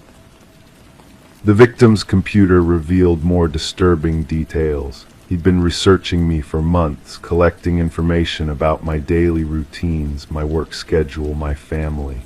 Photos of me taken from a distance, probably without my knowledge. Messages to unknown contacts discussing something called the project. I was apparently part of it, though I'd never consented to anything. My investigator tracked down one of the victim's contacts, a nervous woman who worked at a private genetics lab. She admitted they'd been creating fake crime scenes using purchased DNA samples. Insurance fraud, she claimed. Setting up scenarios where specific people would be implicated in staged accidents or crimes, but something had gone wrong with my case. The victim had gotten greedy, started blackmailing clients instead of just processing their requests. The woman's story fell apart under scrutiny. She changed details, contradicted herself, seemed to be hiding something larger. When I pressed her for more information, she became agitated, claimed she'd already said too much. The next morning, she was gone. Her apartment was empty, her job abandoned. Even her social media accounts had been deleted. I returned to the crime scene photographs one more time. The bathroom, the victim, the mirror with my name carved into it. but this time I noticed something I'd missed before. A reflection in the bathroom's medicine cabinet mirror, barely visible, distorted by the angle, but there. The partial image of someone else in the room when the photo was taken. Someone the police had never mentioned. The more I learned, the less I understood. My DNA at a crime scene I'd never visited. My name carved by a dying man I'd never met. Evidence of a conspiracy that seemed to involve me without my knowledge. The detectives had stopped returning my calls. My investigator had warned me to drop the case, said it was getting too dangerous. I keep thinking about that reflection in the medicine cabinet mirror. A face I almost recognized, familiar enough to be unsettling but not clear enough to identify. Someone who knew about my genetic material, about the victim's illegal activities, about the staged crime scenes. Someone who might still be out there, using my DNA to cover their tracks. The case remains open. The victim's death was ruled accidental, but the investigation into his illegal activities continues. My DNA is still in evidence lockup somewhere, a permanent reminder of a crime I didn't commit. And sometimes, late at night, I wonder if the person in that mirror reflection is still watching me, waiting for the right moment to use my genetic signature again. Story 10. The gentle current whispered its lullaby that quiet morning, the water reflecting the sky like a perfect mirror. The solitary fisherman cast his line, his movements slow and deliberate, almost entranced by the tranquility around him. It was then that a peculiar sight caught his eye, a lone suitcase, drifting aimlessly near the shore. At first glance, it seemed like a forgotten relic, discarded carelessly by the tides. But as he drew closer, a noxious odor wafted towards him, thick and suffocating. The case, enveloped in rusty chains, bore the scars of its mysterious journey. When the authorities pried it open, the contents revealed a chilling truth: not discarded clothes, but a tangle of hair, fingers frozen in a silent plea. And at the very bottom, a haunting message etched on paper: this isn't the first.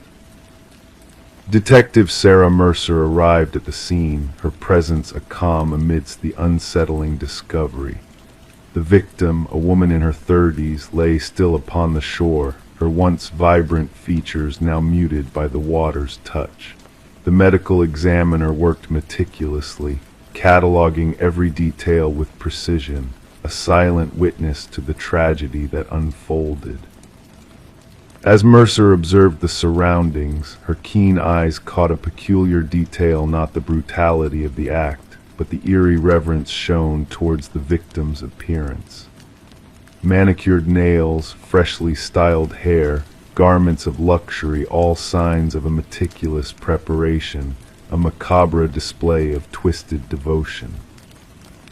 The victim was identified as Catherine Walsh, a successful real estate agent known for her expertise in selling upscale properties. Divorced and childless, she led a private life in a prestigious neighborhood, her ambition and attention to detail defining her professional reputation.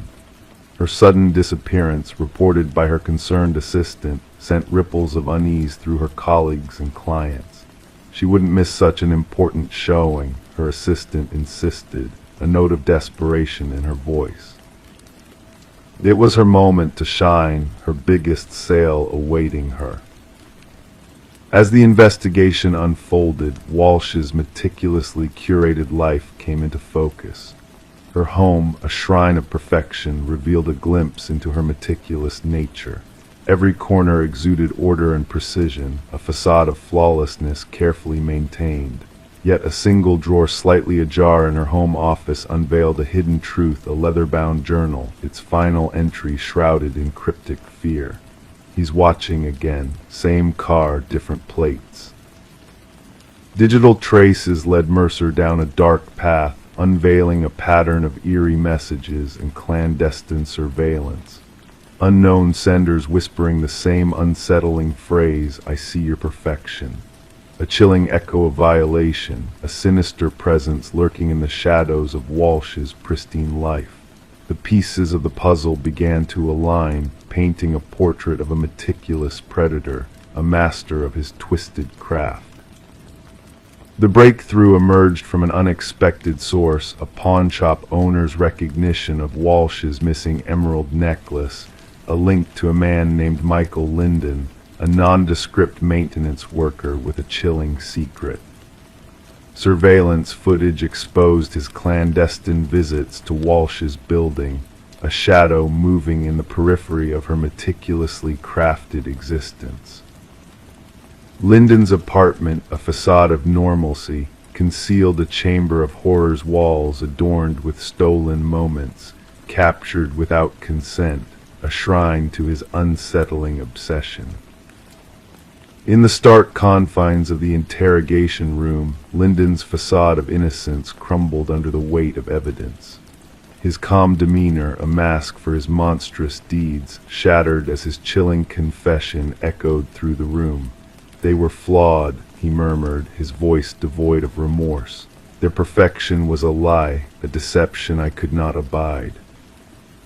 The search for the missing pieces of Linden's twisted puzzle led investigators to secluded corners, where suitcases revealed the silent screams of two more victims, echoes of Walsh's tragic fate. Each woman a mirror image of perfection, a canvas for Linden's deranged artistry. The trial bore witness to the horrors uncovered, the families of the victims grieving silently as justice was served, a sentence of a lifetime in captivity for the meticulous predator in plain sight. For Detective Mercer, the case closed, but the shadows of unanswered questions lingered in the corridors of her mind.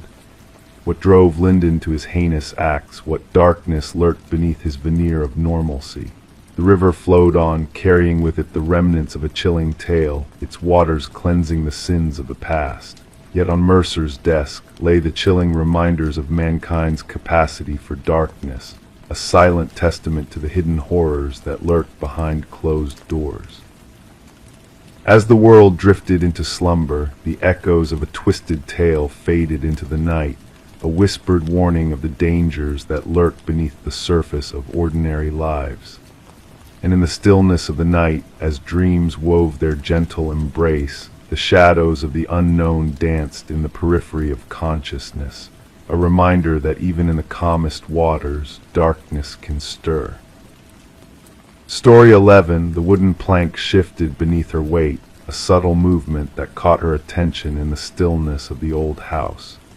Intrigued, she knelt down, her fingers tracing the edges of the loose board, sensing a hidden secret waiting to be uncovered.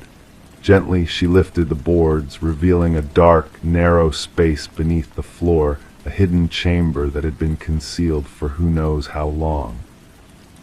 As she peered into the shadows, her eyes adjusting to the dim light, she made out shapes in the darkness.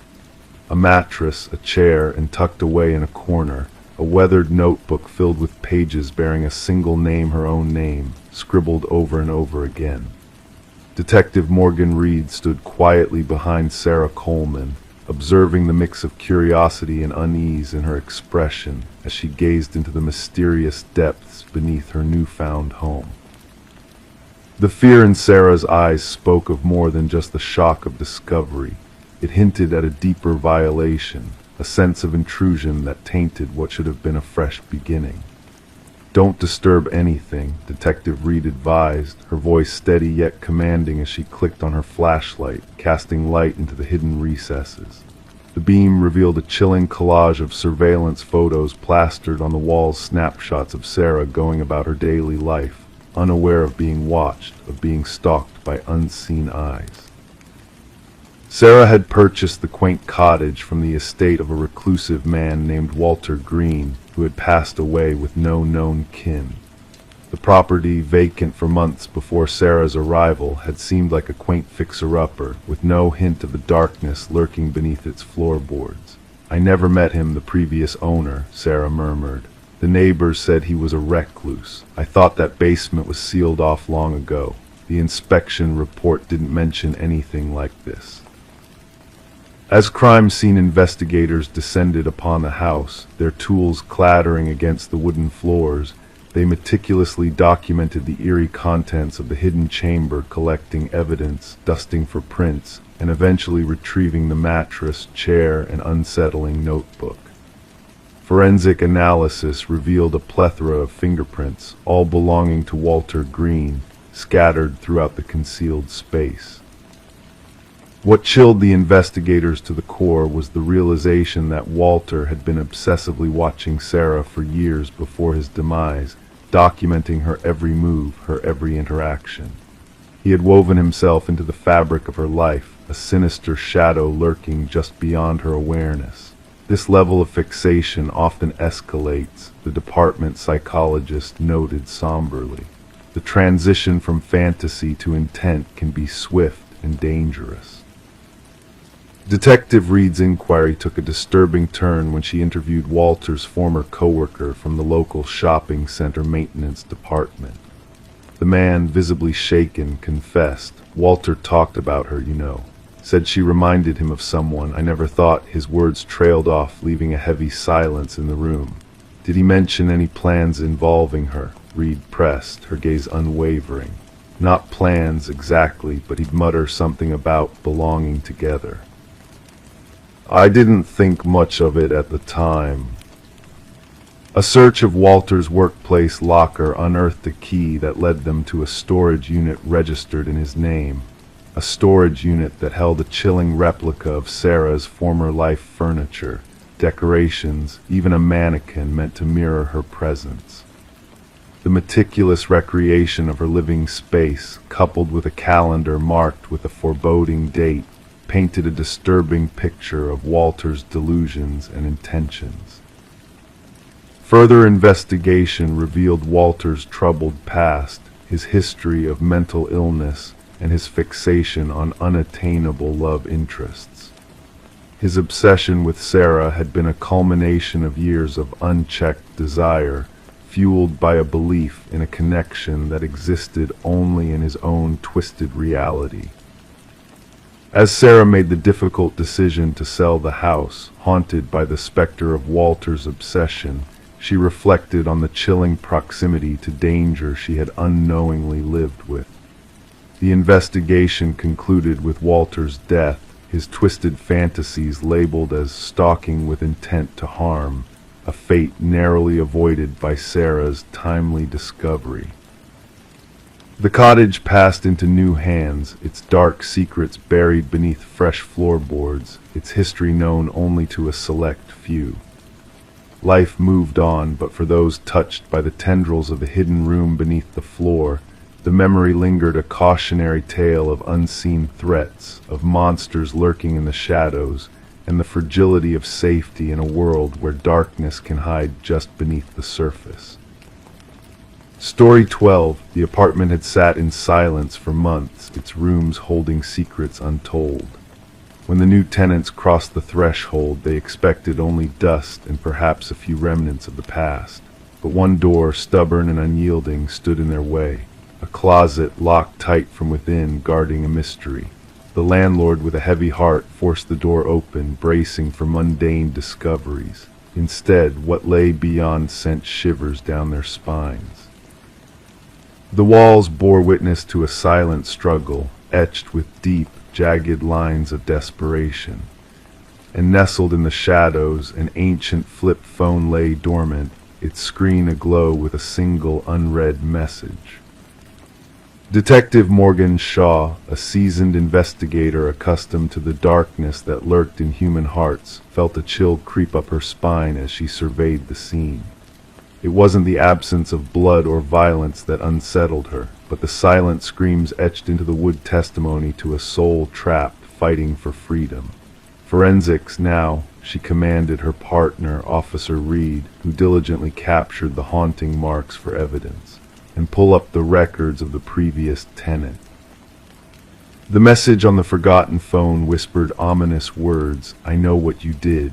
The landlord, a man of nerves easily frayed, spoke of the tenant who vanished into the night, leaving rent unpaid. A quiet young woman kept to herself, left abruptly about 6 moons past, he muttered, eyes darting away from the closet's depths, never caused a stir. Forensic analysis unveiled a chilling truth: traces of blood intertwined with the scratches, most belonging to a single soul.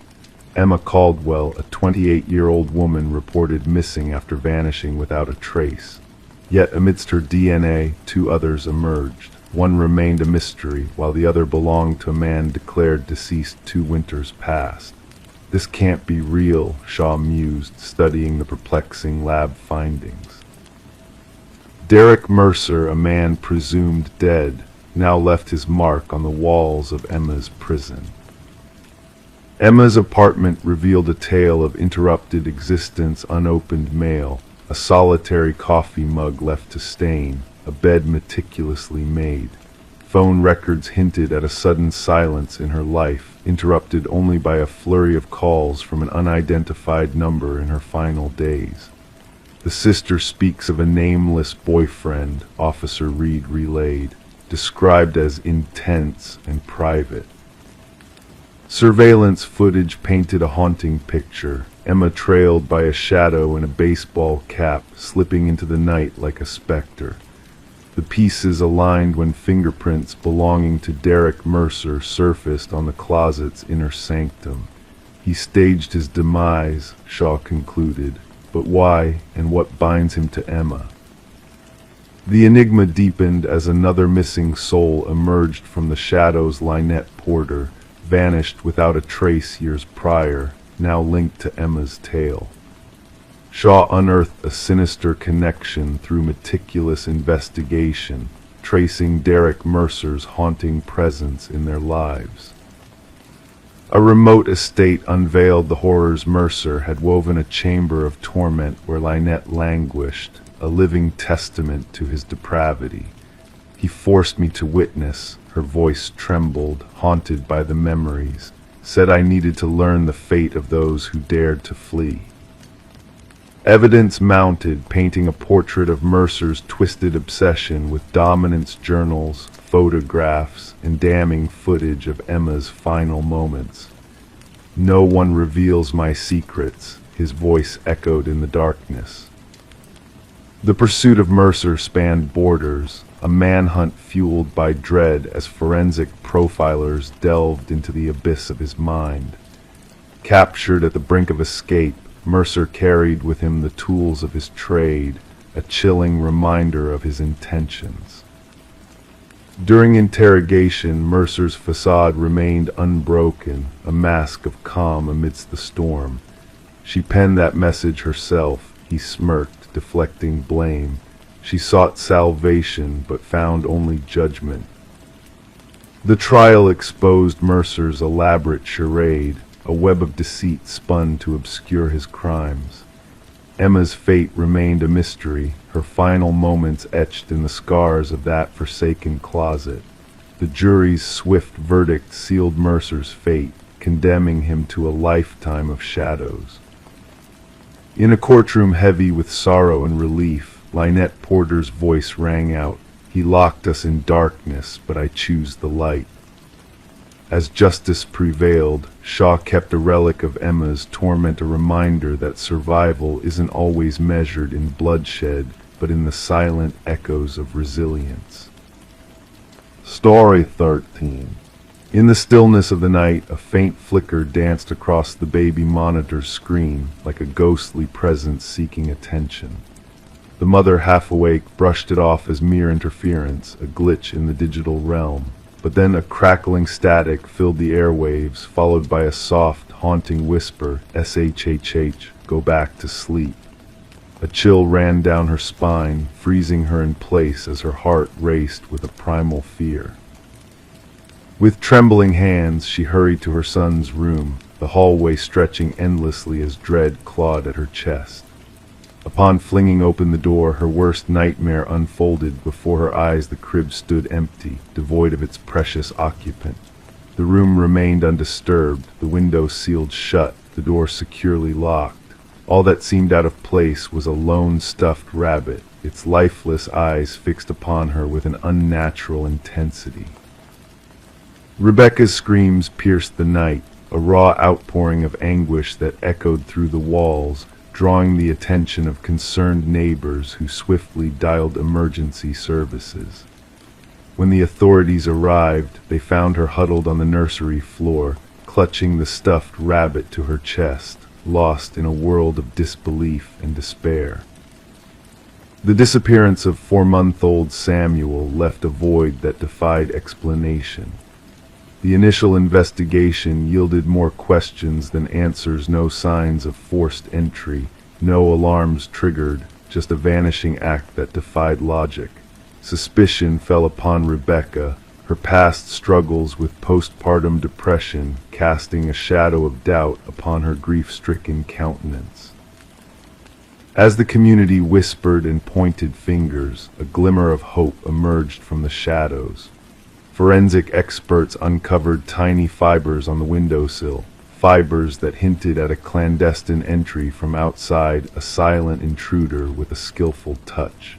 The focus shifted from Rebecca to her husband, Daniel, whose sudden return brought a storm of revelations in its wake. Daniel's hands bore the telltale signs of a secret life, calluses from rock climbing and activity he conveniently omitted from his past. Financial records painted a troubling picture, pointing to a motive buried in deceit and greed. As the pieces of the puzzle fell into place, a dark truth began to surface, a truth that shattered the fragile facade of a happy family. The baby monitor, once a source of comfort, emerged as a key player in the twisted game of deception. Hacked and manipulated, it had become a tool of malevolence, a conduit for whispered lies that tore a family asunder. The digital trail led to a basement hideaway, where Samuel was found in the care of a woman with vacant eyes and a haunted past. Elaine, Daniel's first wife, harbored a deep-seated longing for the child she had lost, a longing that drove her to commit unspeakable acts in the name of love. Her connection to Daniel, forged in pain and betrayal, unraveled a web of deceit that ensnared them both in a tragic dance of manipulation and obsession.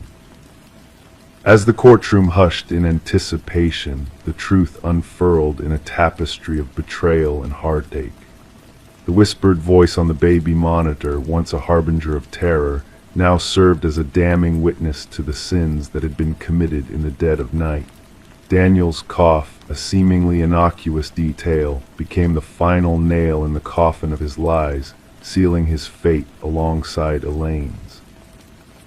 The trial ended swiftly, justice meted out with a swift hand as the guilty were condemned for their crimes. Rebecca and Samuel sought solace in a new beginning, a fresh start far from the shadows of the past. The baby monitor lay silent, a silent sentinel of the truth that had unraveled a family and reshaped the lives of all involved. As time passed, Samuel grew unaware of the darkness that had once threatened to consume him. Rebecca, haunted by memories she dared not confront, kept the stuffed rabbit hidden away, a silent witness to a truth too painful to bear. The monitor remained a silent sentinel, a reminder that sometimes the most chilling secrets are whispered in the dead of night, carried on a digital breeze that knows no bounds. Story 14, the worn-down hotel exuded an aura of neglect, a place where guests passed through quickly, not lingering. When the clerk handed her the key, a peculiar expression flickered across his face. "Just avoid the last door on the left," he whispered cryptically.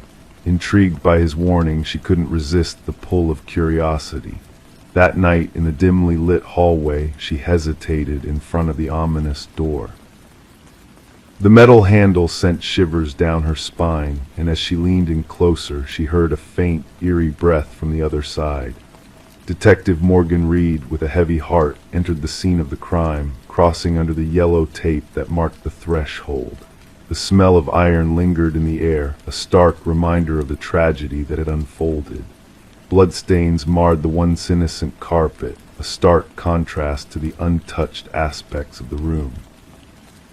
A young woman lay lifeless on the floor, her eyes staring into oblivion, her features frozen in a haunting expression.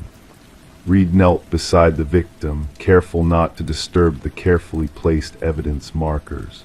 The forensic technician's voice cut through the silence, stating the grim truth. Another victim, another signature left behind. The victim's elegant attire clashed with the dreary motel surroundings, a stark reminder of the brutality that had occurred.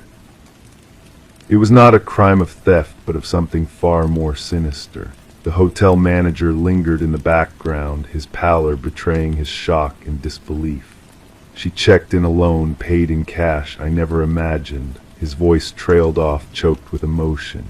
Reed scanned the room, searching for clues. No forced entry, no signs of struggle. The victim had let her assailant in, or perhaps she had known them all along.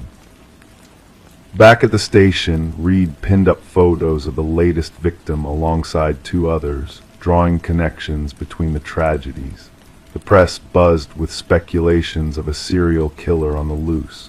As the investigation delved deeper, new leads emerged. Surveillance footage yielded no breakthroughs, and the victim's background painted a puzzling picture. Elaine Werner, a meticulous financial analyst, seemed out of place in such a setting. A pivotal moment came during an interview with Werner's sister, who unveiled a clandestine relationship with a man known only as C. Reed's focus shifted to Werner's workplace, where a business card revealed the enigmatic Charles Emerson, a senior executive with a pristine facade. Emerson's alibi crumbled under scrutiny, his involvement with the victim unraveling with each piece of evidence uncovered. The truth surfaced, a twisted web of deceit and obsession. Emerson's meticulous plan to erase any trace of his illicit affairs ended in tragedy for his victims. In the courtroom, justice prevailed, but Reed couldn't shake the chilling emptiness in Emerson's eyes. The case, dubbed the Door on the Left affair, captivated the public and experts alike. Yet for Reed, the echoes of that night lingered, a reminder of the darkness that lurked behind seemingly ordinary doors.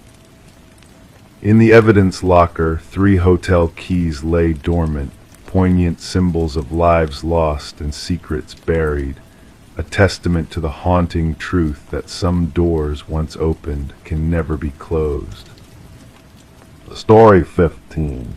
Once upon a time, a peculiar item arrived in the mail of a quiet suburban neighborhood.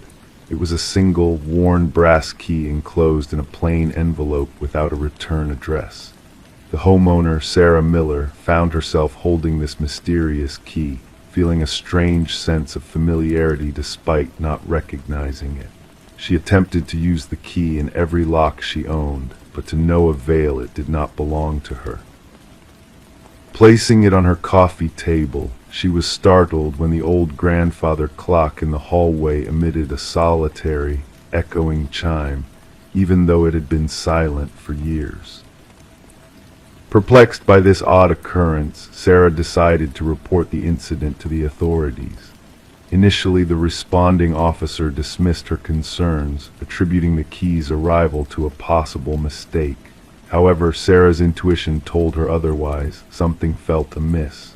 Reluctantly, the officer took the key as evidence, unaware of the dark turn this seemingly innocuous discovery would take.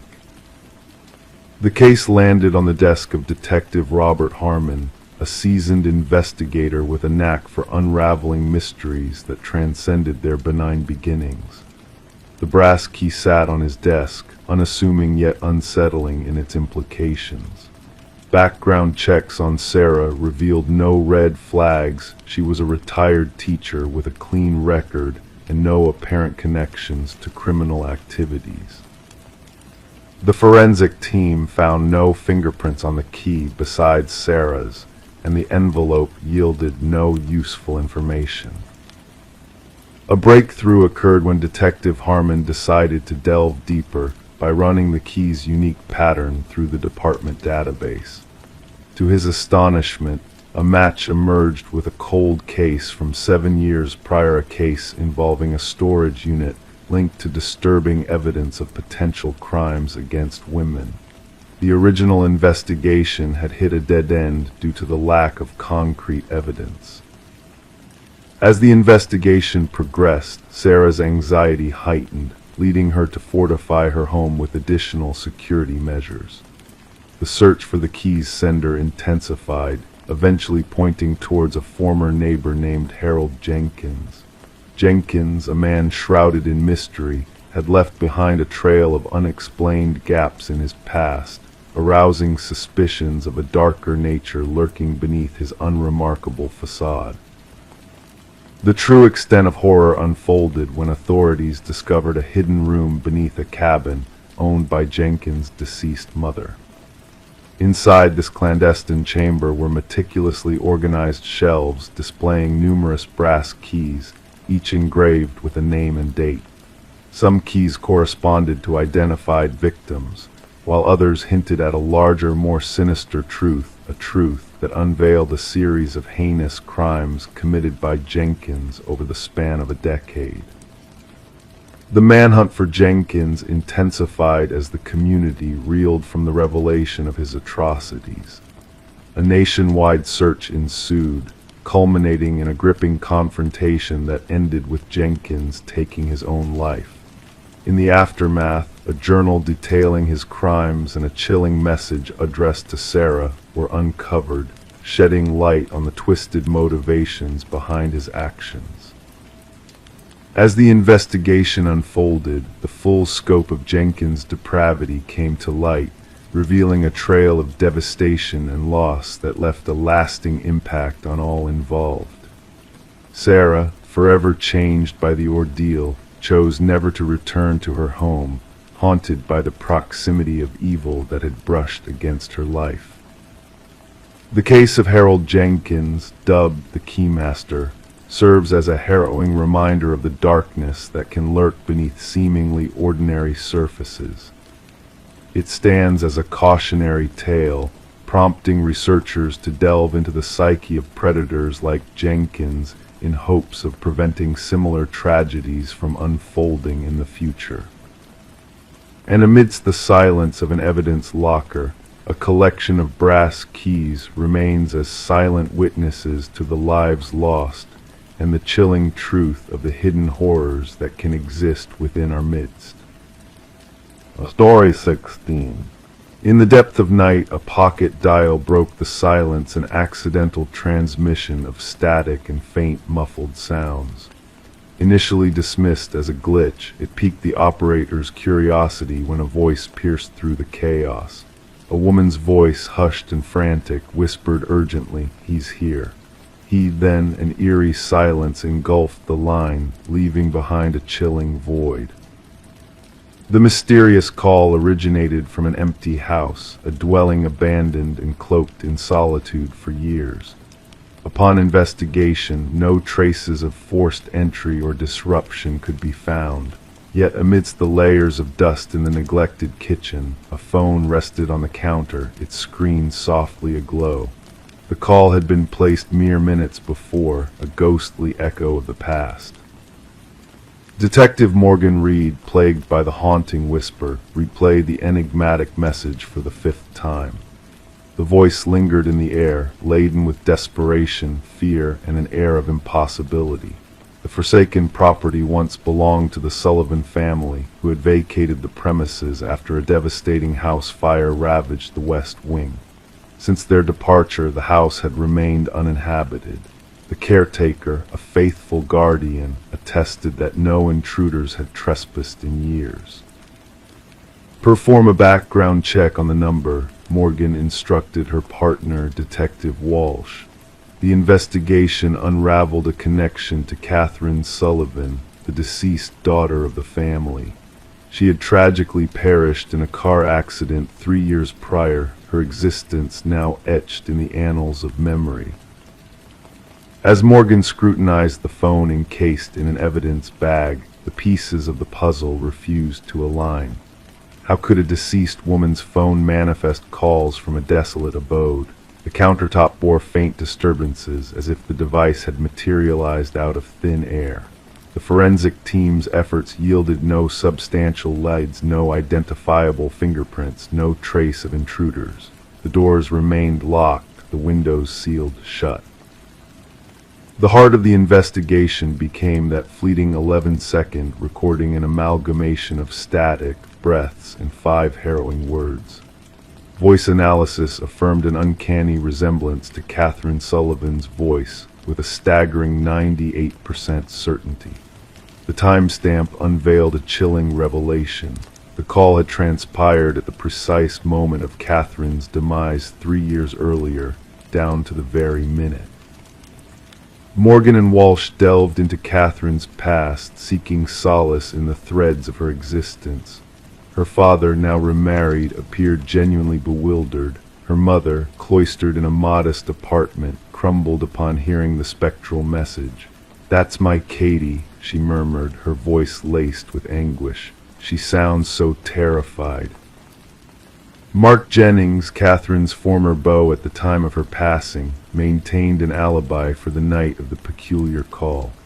He had been diligently fulfilling a night shift at the hospital, corroborated by numerous witnesses and surveillance footage. Moreover, the house had stood vacant, a specter of the past.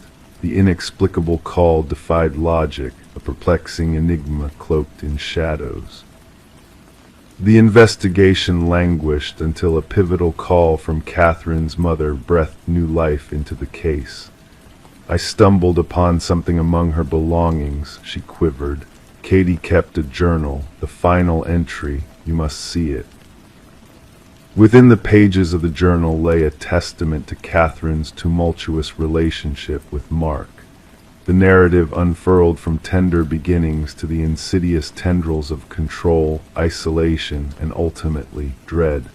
The last entry bore a grim prophecy. "He's discovered my intentions to depart. His rage knows no bounds. If harm befalls me, it won't be by chance." Confronted once more, Mark's facade crumbled under the weight of scrutiny. "Do you accuse me based on mere words inscribed in a journal?" he retorted, his composure wavering. "That isn't evidence." Morgan probed deeper, highlighting the peculiar circumstances surrounding Mark's presence at the accident scene before emergency services arrived. His explanation faltered, his facade crumbling under the weight of suspicion. A veil of darkness shrouded the truth, waiting to be unveiled. A revisit to the crash site unearthed a startling revelation: an unmarked grave concealed 20 feet from the wreckage, housing Catherine's original phone. Forensic analysis unmasked a series of deleted texts between Catherine and her sister on the fateful night. "Mark has discerned my intentions. He tails me in his vehicle." Subsequent messages painted a grim tableau. "He's driving me off the road." The reevaluation of Catherine's autopsy photographs unveiled a grim reality. The injuries bore no semblance to a mere vehicular mishap. Defensive wounds marred her hands, bruising patterns hinting at a sinister struggle, a battle for survival. With the revelation of damning evidence, the net closed in on Mark. His dwelling unveiled a shrine dedicated to Catherine, a macabre tribute comprising stolen mementos, treasured relics, and a labyrinth of deceptions. Among his possessions lay the tools of manipulation and audio editing software and scripts detailing the orchestration of the spectral call, a haunting charade crafted to mislead and torment. As the manhunt intensified, officers traced Mark to the Sullivan residence. Within the familiar confines of the kitchen, he sat in eerie tranquility, fixated on a phone akin to Catherine's. Surrendering without resistance, he murmured to Morgan during interrogation. She refused to be silenced, even in death. Her accusations echoed relentlessly.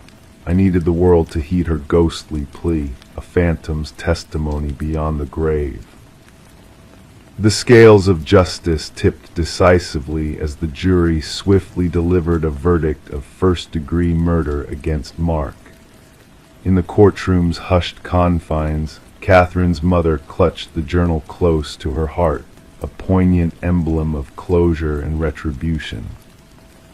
Echoes of the past lingered within the walls of the abandoned house. where the phone now rested in the evidence locker, a silent sentinel to the enduring legacy of Catherine's tale. Amidst whispers of spectral calls and phantom echoes, her voice resounded, a testament to resilience, a beacon of hope that even in silence, victims find a way to speak, their truths echoing across the veil of time. Story 17. The town hushed its whispers about the house standing sentinel at the edge of the woods. It loomed solitary, shrouded in mystery, its windows like shadowed eyes and its porch stooping with the weight of forgotten years. No one laid claim to its ownership, and the origins of its construction were lost in the tangle of time. Yet when a band of wanderers strayed too near, a peculiar sight greeted them, names etched into the wooden siding, carved deep as ancient secrets. And at the very end of the engraved roster, fresh and untarnished, gleamed a name unfamiliar to all but one of them. And as that lone figure whispered, his voice quivering, "That's mine," the call pierced the tranquility of the night, a mere trespassing report to the unassuming dispatch. The caller, Mason Wright, the frontman of the hiking troupe who stumbled upon his own name etched into the forsaken abode, raised no alarms at first. Officers anticipated a mundane case of youthful mischief, a jest gone awry among companions. Yet what awaited them unraveled all expectations. Detective Sarah Keller arrived as twilight draped the forest in its dusky embrace. Her flashlight cleaved the darkness, unveiling the weathered countenance of the dwelling. The names 27 in total ascended vertically on the eastern wall. Some had faded into obscurity, blending with the ashen wood, while others remained stark and fresh, as if chiseled just moments ago. And at the base, Mason Wright, the incision still redolent of newly hewn timber. "I've never set foot in this place," Mason protested, his words materializing like fog in the wintry air. "I cannot fathom how my name came to be known here." The inquiry commenced with inquiries into the backgrounds of each listed name. The revelation sent shivers down the spines of the investigative team. Every name corresponded to an individual reported missing over the span of the last 40 years. Some cases had grown cold with time, while others lingered as open wounds. Yet a disquieting commonality tied them together. The vanished souls had all set off alone on a hiking venture. Forensic experts meticulously documented each carving, cataloging the depths, techniques, and aging imprints. The earliest inscription, Rebecca Hansen, linked to a missing person dossier from 37 years, passed a tale of a young woman who ventured into the woods and never returned. Search parties uncovered naught but a lone hiking boot beside a babbling brook. Detective Keller delved deep into Mason's narrative, but the threads of his tale held firm. He bore no connection to the locale beyond this particular trek with his college comrades. They had chosen their path on a whim, guided by a digital suggestion. Nothing in his background tied him to the other names adorning the dwelling's wall. The focus of the investigation veered towards Mason's companions. Emily Chen, the group's photographer, proffered snapshots captured during their expedition. Upon scrutiny, analysts discerned a disquieting presence, a blurred figure lurking in the backdrop of 3 distinct images. A tall, gaunt specter, forever veiled by the reach of trees. "We encountered no one else along the trail," Emily attested. "Such a sight would have remained seared in our memories." Detective Keller sanctioned a search of the house's interior. The structure appeared forsaken, cobwebs cloaked every surface, furniture lay in disarray. Yet in the cellar's depths, officers stumbled upon a chilling tableau. Personal effects belonging to the vanished hikers lay arranged meticulously on wooden shelves: watches, rucksacks, cameras, wallets. Each item bearing the name of a soul immortalized on the exterior wall. Technicians painstakingly documented every find. Beneath the pallid gleam of ultraviolet light, the concrete floor whispered tales of bygone horrors, crimson traces, remnants of attempts to cleanse the stain of yesteryears. While the radar unearthed no subterranean secrets beneath the dwelling, cadaver dogs persisted in their alerts near the rear of the property, where the forest stood impenetrable. As the scrutiny heightened, Detective Keller observed a disconcerting metamorphosis in Mason Wright's demeanor. He reported peculiar incidents, whispers at his threshold, footprints leading to his door but never away, phantoms haunting the street. The department assigned a guardian to shield him, yet Mason's paranoia burgeoned unchecked. A pivotal revelation surfaced when historians unearthed buried land records within county archives. The house had once belonged to a recluse hunter named Victor Blackwood. Locals spoke of fleeting glimpses of the unnaturally tall, skeletal figure, a man who shunned discourse. Blackwood vanished without a trace 15 winters prior, his fate uncharted by official inquiries. Detective Keller secured a warrant to delve deeper into the encircling woodland. The search party unearthed a labyrinth of rudimentary hunting blinds, strategically stationed along frequented trails. Within one, a journal lay ensconced, chronicling precise observations, insights into hikers, their paths, gear, and routines. The script mirrored samples from Victor Blackwood's scant documents. The entries evolved from early notes on animal tracking to chilling accounts of humans as quarry their idiosyncrasies, frailties, and the means of their acquisition. The final pages delineated elaborate tales of stalking, each individual etched on the wall, divulging the elaborate process of target selection. A manhunt for Blackwood launched across jurisdictional bounds. Helicopters wielding thermal lenses scoured the canopy. Tactical squads combed every crevice and crag, yet the quarry eluded the pursuit. Mason Wright ceased all communication. Responders dispatched to his residence discovered the entryway ajar, the chambers deserted, and on his boudoir wall, freshly gouged, a prophecy loomed: the hunter becomes the hunted. The quest for Mason persisted fruitlessly for weeks on end. Then, in a secondary sweep of Blackwood's abode, forensic examiners unearthed a ghastly revelation. Concealed behind a false partition in the cellar, a diminutive workshop emerged housing woodworking implements, jars of preservative, and a freshly carved timber piece bearing a novel name, unmounted on the exterior wall. Detective Keller recognized the appellation instantly. It belonged to the lead forensic analyst who had scrutinized the homestead during the inaugural investigation. The analyst had reported ill that morning, beyond reach by phone. Authorities erected an unbroken cordon around the residence. Surveillance systems monitored every approach. Motion sensors stood sentinel for intrusions. The trap was set. 3 nights hence, sensors stirred awake. Surveillance footage captured a figure materializing from the woods, an impossible silhouette, towering and sinewy, gliding with unnatural fluidity.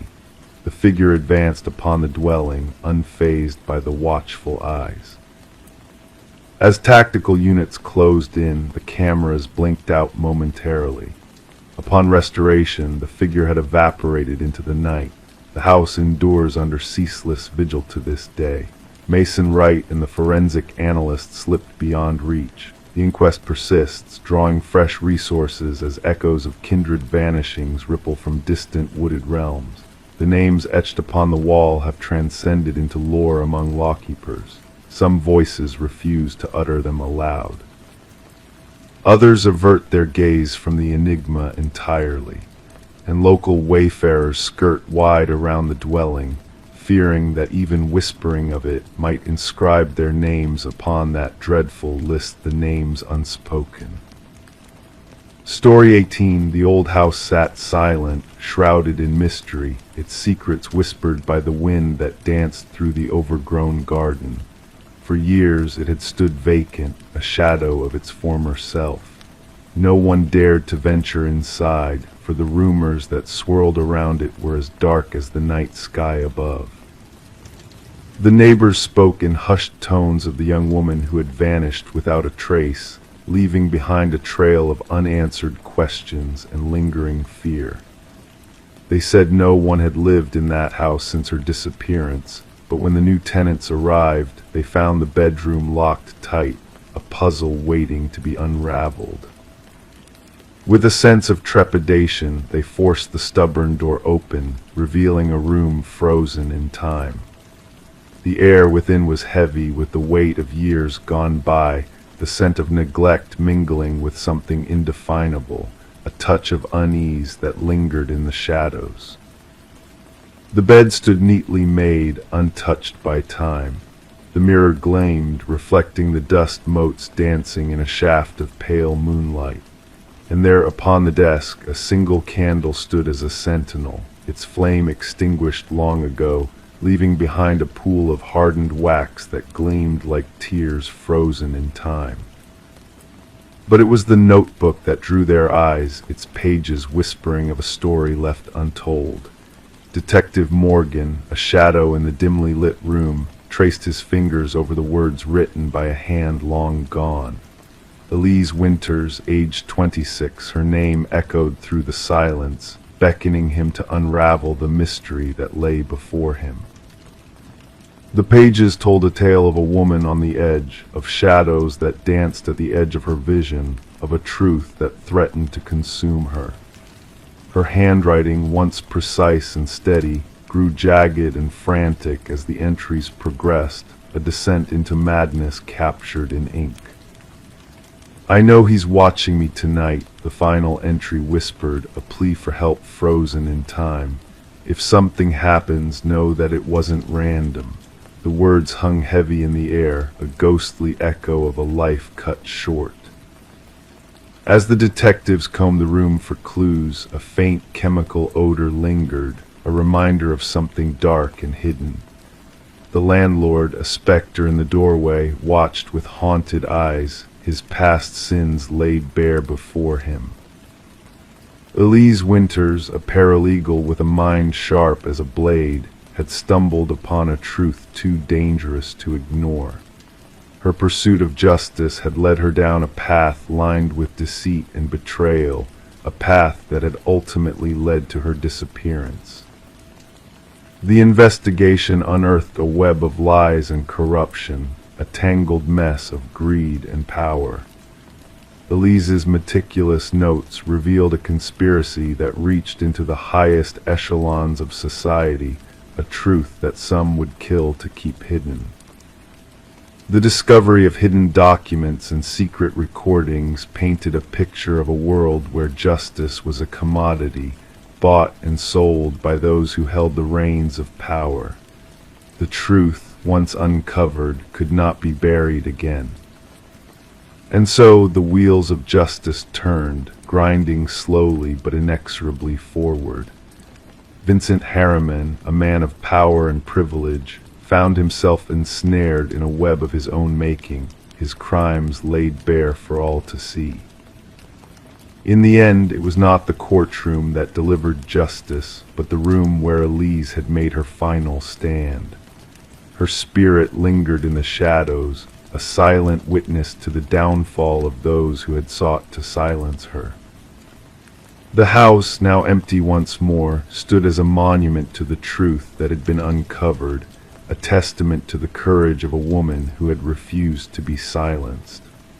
The light that flickered in the upstairs window was a beacon, guiding those who passed by to remember the one who had fought for justice until her last breath. And so the house stood, a silent guardian of a truth that would not be forgotten, its secrets whispered on the wind to those who dared to listen. And in the stillness of the night, Elise's voice echoed through the empty rooms, a reminder that justice, though delayed, would always find a way to prevail. Story 19, in a place she avoided, the attic necessity drew her in when a storm caused a leak in the roof. Forgotten items filled the space, cloaked in dust and cobwebs. Nestled in the distant corner sat an ancient dollhouse, intricately detailed, its miniature furniture arranged with precision. However, as she gazed inside, a knot twisted her stomach. The figures within were not dolls, but tiny, hand-carved replicas of her family. Each figure mirrored the exact positions of her family members downstairs, except for one. The figure intended to be her stood by the attic entrance. Rebecca Morgan traced her finger along the dollhouse roof, feeling the indentation where the small wooden figure stood. A chill ran through her, unrelated to the cold draft whispering through the rafters. The dollhouse had no place there. This wasn't her childhood home, but a rental property the family had recently moved into. Rebecca's distressed call to law enforcement marked the beginning of a perplexing case. Officers found the family in turmoil, gathered in the living room, unwilling to venture back upstairs. Lead investigator Detective Sarah Harmon initially dismissed their fears as a prank or imaginative adjustment to a new home. The precision of the miniature figurines caught Detective Harmon's attention. Each tiny figure captured distinct features of the family members: the father's receding hairline, the son's hoodie, even the mother's small birthmark. The case took a peculiar turn when forensic teams uncovered fingerprints on the dollhouse belonging to no one in the family. Even more unsettling were microscopic cameras embedded in the eyes of each miniature figure, all linked to a sophisticated recording system beneath the dollhouse. Examination of the Morgan family's movements revealed a disquieting pattern. The positions of the figures didn't just mirror the family's current positions, they matched exact locations from different days, indicating someone had been observing them long enough to learn their routines. We realized this was no ordinary stalking case, Detective Harmon explained. The perpetrator displayed an unprecedented level of obsession rarely seen in criminal psychology. The discovery of a concealed basement entrance behind a pantry wall revealed a makeshift living area where evidence suggested someone had been residing before the Morgans moved in. Food wrappers, water bottles, and a sleeping bag indicated the intruder had been living under the family's feet for weeks. The absence of forced entry puzzled investigators further. Property records unveiled that the house had sat vacant for almost a year before the Morgans arrived. The previous elderly owners had passed away within months of each other, leaving their son to manage the property. Interviews with neighbors yielded little information, except for one elderly woman who occasionally noticed lights in the vacant house. Breakthrough came through digital forensics. Surveillance data from the miniature cameras led investigators to a small apartment across town. Inside, walls adorned with photographs of the Morgan family and previous occupants of the house, along with detailed journal entries describing their daily lives with unnerving accuracy, were found. Even more chilling was a workshop with multiple incomplete dollhouses representing various homes in the neighborhood. The apartment belonged to Martin Wells, the son of the previous homeowners. Financial records showed mounting debt after his parents' deaths. Instead of selling the house, he had secretly lived there while collecting rent from unsuspecting tenants. The dollhouse was his command center, the assigned forensic psychologist explained. Each figure symbolized someone he watched. Rebecca's figure by the attic door wasn't a threat, but his acknowledgement of her discovery. During interrogation, Wells remained eerily composed, revealing his motives. They were living in my house, using my parents' bedroom. I needed to ensure they respected it. When asked about the positioned figures, he simply stated, "I wanted them to know I was always watching." Psychological evaluation uncovered a case of possessive delusion. Unable to cope with losing his childhood home, Wells devised an intricate system to retain control over it. The dollhouse became his way of possessing both the property and its occupants. The Morgan family never returned to the house. Rebecca admitted the most haunting moment wasn't discovering the dollhouse, but realizing its implications.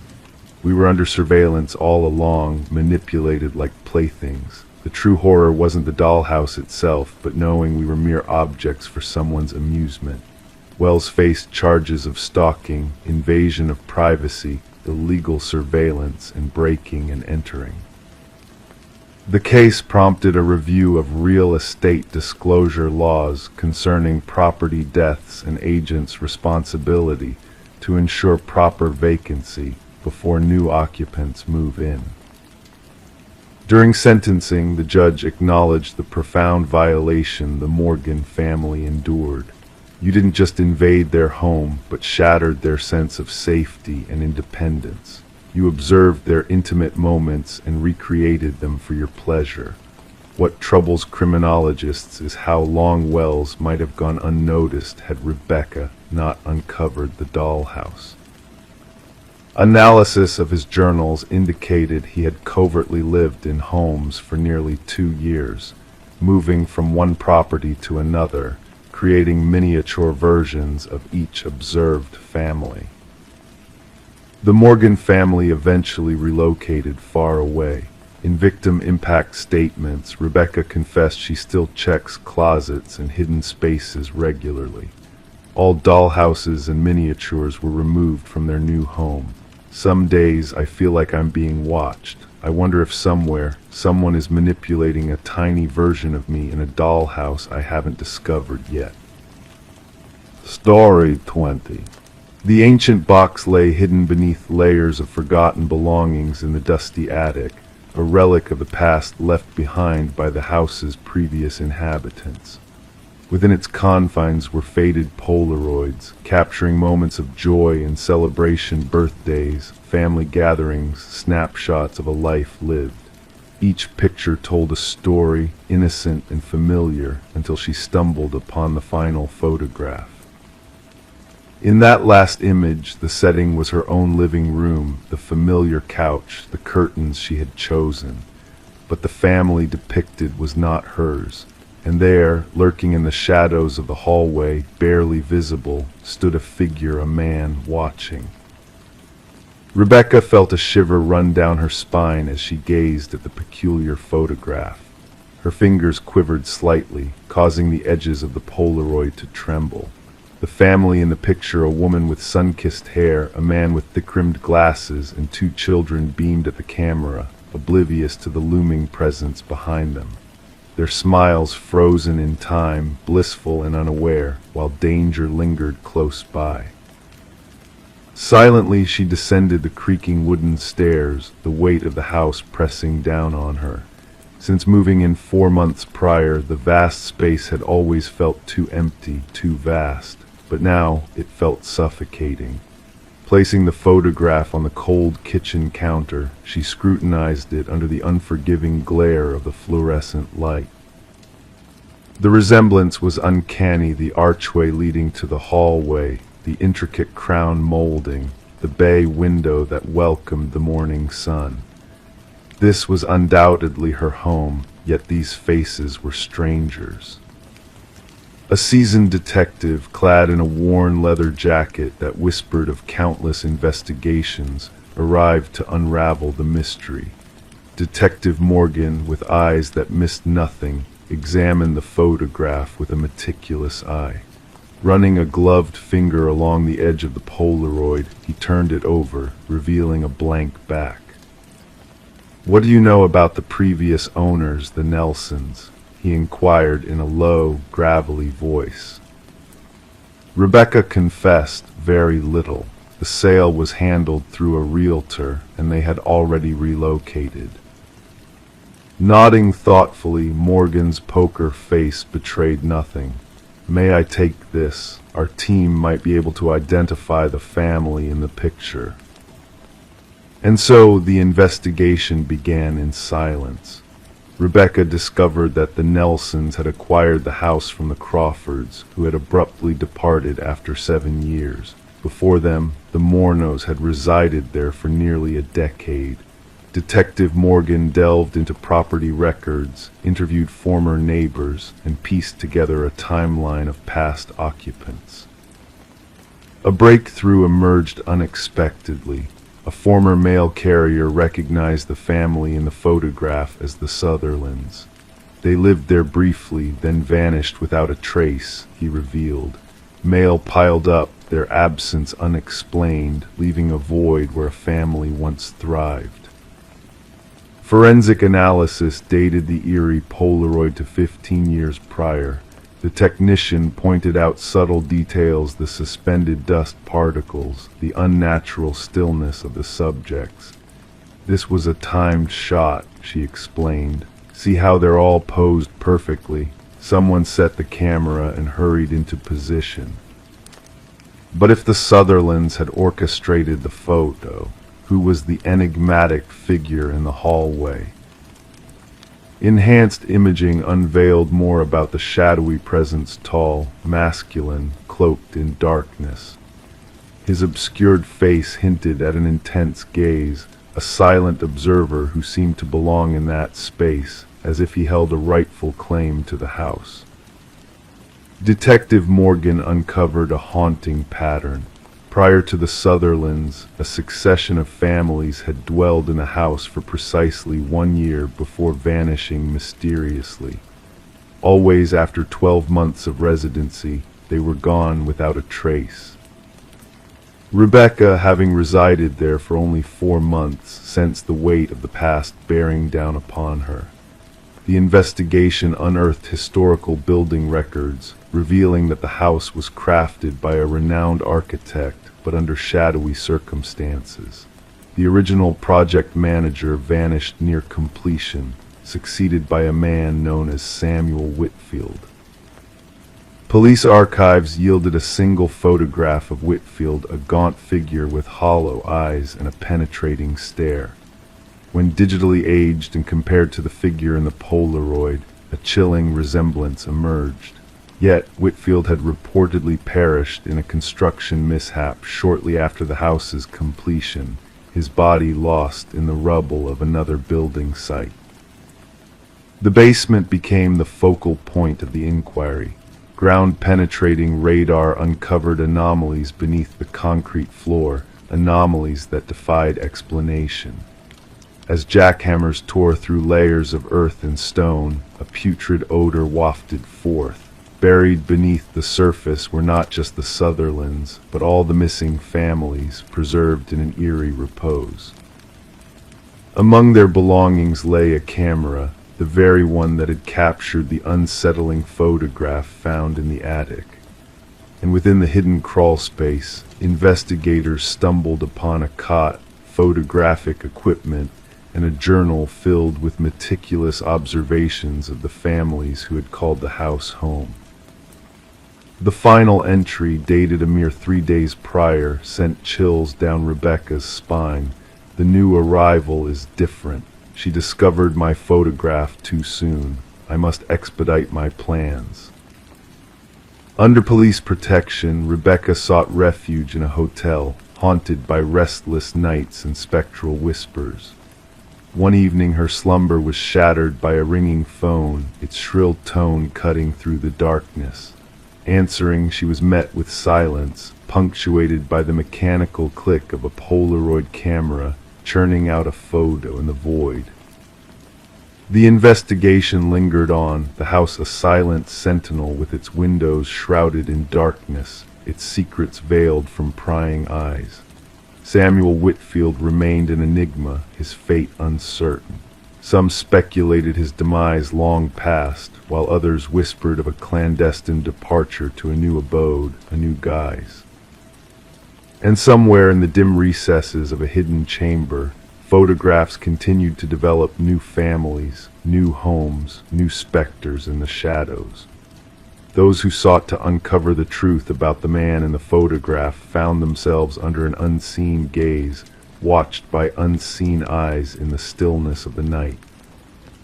Story 21, The Polaroid That Held a Secret. The old Polaroid captured a moment frozen in time, a birthday celebration from years past. Smiles adorned faces, candles flickering in the background, nothing out of the ordinary at first glance. However, as the daughter sifted through the box of inherited photos, a chilling discovery awaited her. In the background of each photo, a mysterious figure lurked. A man, shrouded in shadows, stood just beyond the glow of the candles, his presence unnoticed by the family members in the foreground. With each successive photo, he drew closer, his presence growing more ominous.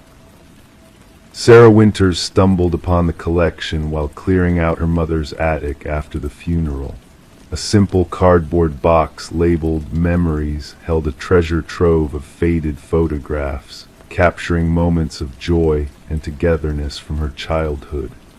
What should have been a comforting find turned into the beginning of a haunting mystery. In the initial photo, the figure was barely discernible, a dark silhouette lingering at the edge of the frame during Sarah's 7th birthday party. In the subsequent snapshots, he crept closer, moving from the periphery to the heart of the gathering, always obscured by the shadows. No one seemed aware of his presence, casting a foreboding shadow over the seemingly happy memories. Alarmed, Sarah reached out to her father, her voice trembling as she questioned the identity of the mysterious man in the background of every photo. His response was a sharp intake of breath, followed by disbelief. He claimed there should have been no strangers present, only family members. Puzzled and unsettled, Sarah sent digital copies of the Polaroids to her father, hoping for an explanation. Upon seeing the photos, her father's shaken voice confirmed the impossibility of a stranger infiltrating their cherished memories. Desperate for answers, Sarah turned to Detective Marcus Reed, laying out the eerie progression of the shadowy figure through the photographs on his desk. As rain tapped against the windows, the detective studied the images with a mix of curiosity and concern, tracing the man's unsettling journey through each gathering. Despite thorough investigation and interviews with past attendees, no one could identify the mysterious figure. Facial recognition software failed to unmask him, his presence elusive and calculated. However, a breakthrough came when a computer specialist enhanced the images, revealing crucial details that led to a shocking revelation. Through dental records, the mysterious man was identified as Robert Keller, a maintenance worker who had vanished years ago after being linked to unsolved child abductions in the region. The pieces began to fall into place. The disappearances coincided with the documented gatherings in the photos, tying together a web of long-buried secrets and tragedies. Further searches unearthed chilling evidence buried beneath Keller's former residence, linking him to the missing children and confirming the horrors concealed within the seemingly innocent celebrations. As the truth unraveled, Sarah sat alone with the weight of the past, grappling with the dark reality hidden within her family's photo albums. The detective's call brought closure in the form of grim news. The remains of a missing child had been identified, shedding light on the unspeakable crimes that had remained hidden for so long. The revelation connected decades-old cases, offering answers tainted with the bitterness of lost innocence. As Sarah gazed at the final birthday photo, the figure in the shadows loomed behind her younger self, a haunting presence finally exposed. The box of photos became a chilling testament to the unseen dangers that lurk within captured memories, reminding her that some threats move undetected through life's celebrations, leaving only a trace in the shadows of time. With a heavy heart, Sarah returned the photos to the box, now transformed into evidence of a dark chapter in her family's history. The shadowy figure, once invisible but now unveiled, had finally faced the light of justice, his legacy of hidden horrors brought to a solemn conclusion, marking the end of an era tainted by secrets and shadows. Story 22, the mysterious man who vanished from the coffee shop, had been a regular presence for years, known only by his routine and not his name. One day his absence raised alarm when a wallet with no identification was found at his usual table. Detective Sarah Mercer delved into the case, watching the baffling security footage repeatedly. The man, dubbed John Doe, seemed ordinary in every way, yet his disappearance was anything but. He simply disappeared after heading towards the restroom, leaving no trace. As Mercer delved deeper, she uncovered a wallet with blank personal information, enigmatic credit cards, and a cryptic business card with a silent phone line. The barista's recollection painted a picture of a solitary figure, always writing in a mysterious notebook. The notebook itself held coded text and peculiar sketches of unfamiliar buildings. Despite extensive efforts, John Doe remained a mystery, with no leads or identifications matching his description. Mercer's scrutiny of the security footage revealed a peculiar flicker each time he entered the shop, hinting at something beyond normalcy. Her attention turned to an antique mirror in the coffee shop, adorned with cryptic symbols reminiscent of the notebook. Behind the mirror, a hidden compartment unveiled a cache of identical wallets and a journal filled with entries by John Doe spanning decades. The final entry hinted at experiments in temporal displacement and identity transference, mentioning a closing window and encroaching danger. The eerie discovery linked John Doe to the enigmatic physicist Daniel Weston, who had vanished during experiments on quantum mirrors and reality crossings. Strange occurrences plagued the coffee shop, with reflections moving independently and sightings of John Doe where he should not be. The elderly physicist Margaret Keller shed light on Weston's research, revealing the shop's location atop the former research facility where he disappeared. Mercer's investigation culminated in a chilling revelation captured on security footage, a mirrored image of John Doe observing himself. When Mercer raced back to the coffee shop, she found the mirror shattered, and a final message warned against pursuit. The case of the man who slipped between realities remained unsolved, shrouded in mystery as the coffee shop closed, Weston's fate unknown, and Mercer haunted by inexplicable occurrences. The tale of Daniel Weston, the man who straddled worlds, lingered as a whispered enigma, a fragment of a story lost in the folds of time. Story 23. The aged apartment possessed its peculiarities: pipes that groaned, floorboards that creaked. Yet the fresh tenant sensed an abnormality in the sounds she encountered. The footsteps held a steady rhythm, a deliberate cadence. Strangely, they emanated from above, deliberate and slow, perplexed, for she resided on the highest floor. One evening she summoned the courage to tap on the ceiling with a broomstick. The sound abruptly ceased. A profound silence enveloped the space. Then a solitary knock reverberated from within the ceiling. Sarah Coleman chose to keep the knocking incident to herself, attributing it to the building's settling or perhaps a small creature sneaking into the attic. Despite the persistent nightly footsteps, she adapted, raising the volume of her television, donning headphones at bedtime, anything to muffle the methodical footfalls traversing her ceiling in the shroud of darkness. Detective Morris stumbled upon the tale of the apartment when a maintenance worker stumbled upon a concealed crawlspace during routine repairs. While fixing a water leak in the hallway outside Sarah's residence, the worker uncovered an unexpected narrow passage behind a section of drywall that defied the building's original plans. Upon shining a light inside, he unveiled a makeshift living area: scattered food wrappers, discarded water bottles, a soiled blanket, and a small notebook. The building manager promptly alerted the authorities. Detective Morris, accompanied by Detective Rivera, arrived to find the maintenance worker pale and trembling. "Someone has been dwelling within the walls," he repeated in a trembling voice. "Someone has been observing." The notebook contained intricate observations of Sarah Coleman, her daily routine, her visitors, her dinner choices, her television preferences, her shower timings, her sleeping patterns. The handwriting commenced neatly but deteriorated into erratic scribbles towards the final pages, with strange symbols adorning the margins. "The subject no longer responds to my signals," the final entry read. She has chosen to ignore me. No one ignores me. Forensic teams meticulously combed through the crawl space, uncovering fingerprints that matched no known records.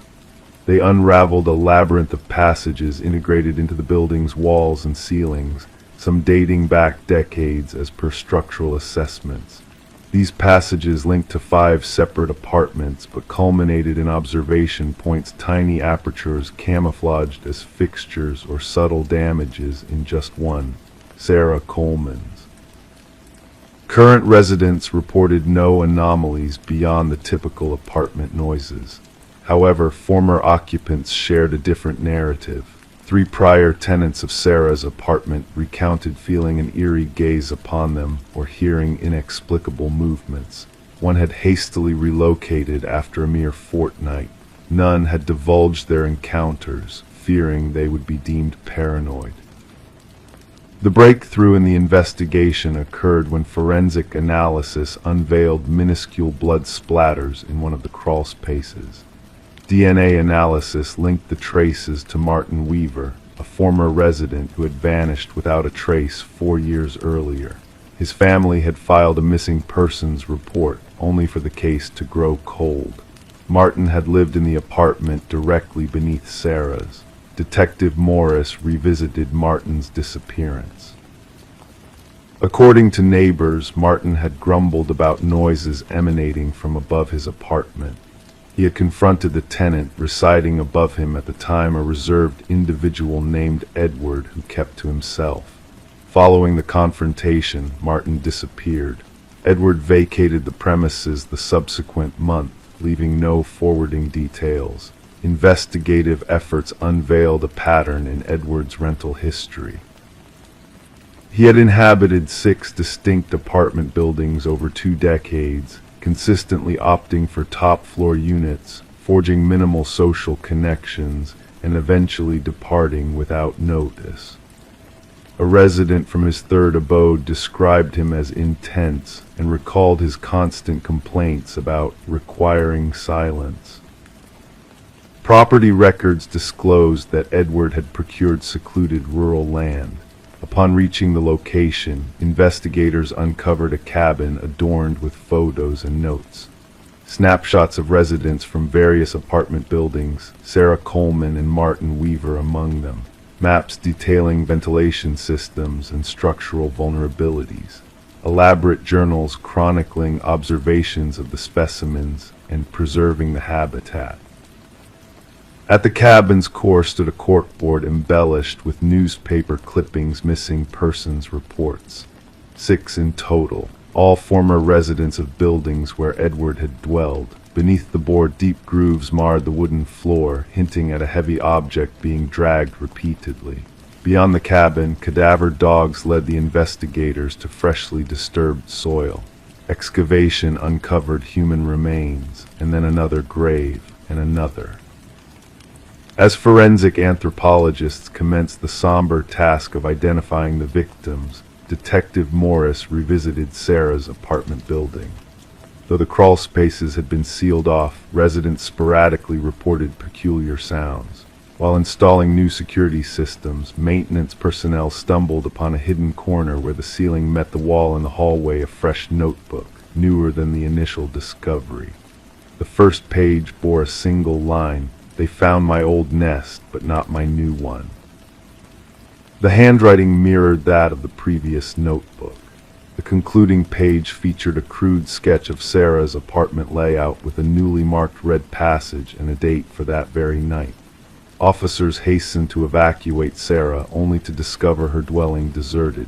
Her phone rested on the kitchen counter. Her television hummed softly. Her shower continued to run. Within the bathroom, the mirror fogged, revealing a message etched by a finger: "Look up." The ceiling panel above the shower had been removed. The pursuit of Edward, the enigmatic figure, persists. Investigators unmasked him as Edward Mercer, a former construction worker specializing in renovations. His comprehension of building structures had enabled the creation of a concealed network of observation points and passages. Thermal imaging scans of Sarah's building yielded no signs of current habitation within the walls. Sarah Coleman remains absent. Her case has been intertwined with similar disappearances spanning multiple states. Authorities have issued alerts to apartment managers regarding unauthorized modifications in concealed spaces. Amidst the haunting imagery of graves, journals, and snapshots, Detective Morris is tormented by the notion of Sarah, night after night, listening to those footsteps overhead in an upstairs-less apartment, the footsteps that ceased when she knocked and then responded. Sometimes during solitary nights in his dwelling, Detective Morris finds himself gazing up at his ceiling, listening, waiting, and pondering who else might be eavesdropping. Story 24. The tale began innocently enough for Michael and Sarah Klein, who found themselves the new residents of a charming Victorian-era home that whispered of forgotten stories within its walls. The house, with its ornate woodwork and high ceilings, beckoned them with promises of a bygone era. Little did they know their journey into the past would be far from ordinary. It all started with a simple water stain in the master bedroom, a yellowish discoloration seeping through the floral wallpaper like a secret longing to be revealed. As they peeled back the layers, they uncovered a hidden narrative etched in ink, a name repeated obsessively, Eleanor Winters, scrawled in a frantic, uneven script that seemed to pulse with a mysterious energy. Intrigued and unsettled by this cryptic discovery, Michael and Sarah delved deeper into the enigma that was Eleanor Winters. Their online search unearthed a haunting connection, a missing persons case from decades past, with a face that mirrored the woman who had sold them the house, Margaret Cavendish. The pieces of the puzzle fell into place like shadows dancing in the moonlight.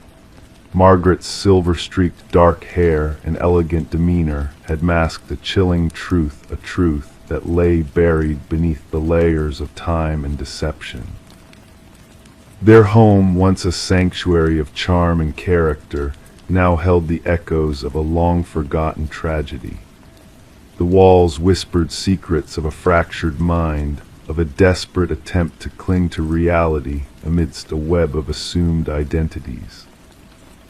As Michael and Sarah embarked on an obsessive quest for answers, their renovation plans gave way to a makeshift investigation that blurred the lines between past and present. The discovery of hidden spaces and conflicting identities only deepened the mystery that shrouded their once beloved abode. Forensic teams descended upon their home, turning it into a canvas of revelation and reckoning. The truth, when unearthed, was as chilling as the winter winds that whispered through the cracks in the walls.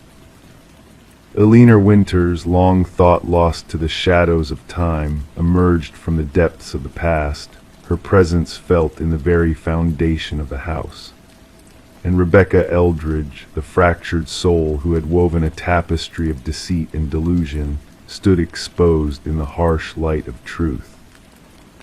The walls, once silent witnesses to a dark secret, now bore the weight of confession and absolution. The names etched upon them were not just letters on paper, but echoes of a fractured mind seeking redemption in a world gone awry. As the investigation unfolded, the boundaries between reality and illusion blurred, leaving Michael and Sarah to grapple with a truth stranger than fiction. Their dream home had become a haunting reminder of the thin veil that separates sanity from madness, truth from deception. And so, as they watched the excavation of their backyard, the past rose up like a specter from the grave, demanding justice long overdue. The house, once a haven of dreams, now stood as a monument to a tragedy that had unfolded within its very walls. In the end, justice prevailed, but at a cost that left Michael and Sarah forever changed. The house that had once beckoned with promises of a new beginning now stood as a testament to the darkness that lurked beneath the surface, a reminder that some secrets are best left undisturbed, lest they awaken a past better left forgotten. Story 25: The Whispering Manor. The new owners brushed off the odd crackling of the old intercom system in their new home as a quirky relic of the past. The Victorian manor, surrounded by ancient oak trees, exuded a mysterious charm that drew Daniel and Meredith Parker in. Little did they know, the history woven into the walls held secrets waiting to be unearthed. Late one night, curiosity got the best of Daniel as he pressed the button on the intercom. A whisper, faint yet chilling, crackled through the speaker, asking, "Why did you come back?" Startled, he recoiled, his hands trembling. His wife, standing behind him, denied ever speaking those words. The intercom's static whispers escalated, prompting the Parkers to investigate. Behind a wall in the kitchen, hidden in deteriorating plastic, they discovered a leather-bound journal belonging to Alina, the previous owner. Her elegant yet frantic handwriting detailed her fears of her husband Vincent's intentions to harm her. 30 years had passed since Alina's last entry, and the truth lay buried beneath the garden shed. Forensic analysis revealed the remains of a woman matching Alina's description, confirming a tragic end to her life. Vincent Blackwood, now residing in a care facility, confessed to the murder, driven by his desire for silence. Vincent's meticulously crafted facade crumbled as the justice system closed in on him, exposing the decades-long deception. Daniel and Meredith, unable to bear the weight of the house's dark past, sold the property, bidding farewell to the memories that haunted its halls. The house, once a silent witness to a heinous crime, whispered its secrets to those who dared to listen. The intercom system, a conduit for Alina's voice from beyond, was removed by the new owners during renovations. Workers reported hearing static and whispers during its dismantling, a lingering echo of the past. Detective Sarah Reeves, the relentless truth seeker, revisited the Blackwood case file before it faded into archives. She pondered how the house itself had woven a tale of justice, where the whispers of the past found their way to the present. The case earned the moniker, "The House That Answered Back," among law enforcement circles, a testament to Alina's enduring voice. As Detective Reeves passed by the manor on her way home, she couldn't help but slow down, windows cracked open, listening for echoes carried on the wind. The whispers of the Whispering Manor lingered, a reminder of the secrets buried within its walls, waiting to be heard by those who dared to listen. Story 26: The aged apartment exuded a sense of history, each creak and groan echoing through the dimly lit corridors. The heating system emitted deep, resonant groans, and the pipes rattled with a familiar rhythm. It was all part of the building's character, or so they believed. But one night everything changed. A soft, eerie voice drifted through the vents, barely audible yet undeniably present. It wasn't the typical noise of neighbors or the building settling. It was a whisper beckoning, calling out a name into the stillness of the apartment. In the heart of the empty apartment, Detective Morgan Shaw stood transfixed, her gaze locked on the rusted vent cover pried open from the wall. The forensic team moved with precision around her, capturing every detail with their cameras. The missing woman, Alina Reeves, had been absent for a week before her disappearance was noticed, the faint scent raising alarm. What they uncovered within the ventilation system was beyond comprehension. Officer Patel relayed the unsettling details from his notepad. Alina had reported hearing voices through the vents, her concerns dismissed as mere quirks of an old building. Shaw knelt by the vent, observing the deep scratch marks that marred its edges. These marks were not from tools, but from frantic, desperate attempts to escape from within. The pieces of the puzzle were slowly coming together. Alina, a beloved kindergarten teacher, had exhibited signs of paranoia before vanishing. Her apartment told a story of a life interrupted: the neatly made bed, the abandoned coffee mug in the sink, the chair placed beneath the vent as if waiting for a clandestine visitor. Her sister's words during the interview painted a picture of a woman tormented by unseen forces, convinced of a sinister presence lurking within the walls. As the investigation deepened, disturbing revelations emerged. Fibers matching Alina's clothing were found in the vent, a foreign fingerprint on the inside of the cover, and haunting audio recordings from her phone. Alone in her car, Shaw listened to the chilling whispers that echoed through the darkness, confirming Alina's fears. The building's dark history unraveled with each discovery. Previous tenants had fled, tales of voices in the walls, and one instance of hallucinations due to carbon monoxide poisoning. Suspicion fell on Harold Weber, the enigmatic building superintendent, whose calm facade cracked under scrutiny. His nonchalant demeanor belied a deeper connection to the sinister events unfolding. A hidden passage revealed within Alina's bathroom unveiled a secret world within the walls, a realm of shadows where someone had dwelled, watching, waiting. Shaw's team uncovered a trove of incriminating evidence in Weber's apartment: meticulously organized recordings, voyeuristic photos, a digital diary detailing his twisted obsession with Alina and others before her. Weber's arrest brought a semblance of closure, yet his chilling words lingered in the air. The truth of Alina's fate emerged: a tragic journey through the metal veins of the building, lured by promises of safety, only to meet a harrowing end within the cold confines of the ventilation system. The trial painted a grim picture of Weber's calculated actions, his facade of sanity crumbling under the weight of his crimes. The verdict rang out guilty on all counts. As he was escorted away, Weber's parting words to Shaw sent shivers down her spine, a haunting reminder of the darkness that lurked within the walls. The once bustling apartment building now stood silent, a ghostly monument to the horrors that transpired within. Despite attempts to erase the past with renovations and fresh paint, the whispers endured. Residents spoke of unseen forces, of chilling drafts carrying voices through the vents, of a presence that refused to fade away. The echoes of the past reverberated through the empty halls, a reminder that some secrets were never meant to be buried, that the building itself held memories of the unspeakable. And so the apartment building stood as a solemn sentinel, bearing witness to the whispers that echoed through time, a chilling legacy that refused to be silenced. Story 27. The parcel arrived mysteriously, shrouded in enigmatic silence.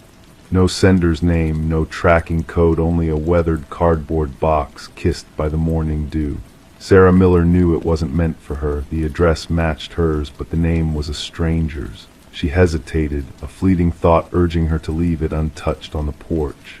Yet an irresistible curiosity tugged at her, coaxing her to unveil the box's secrets.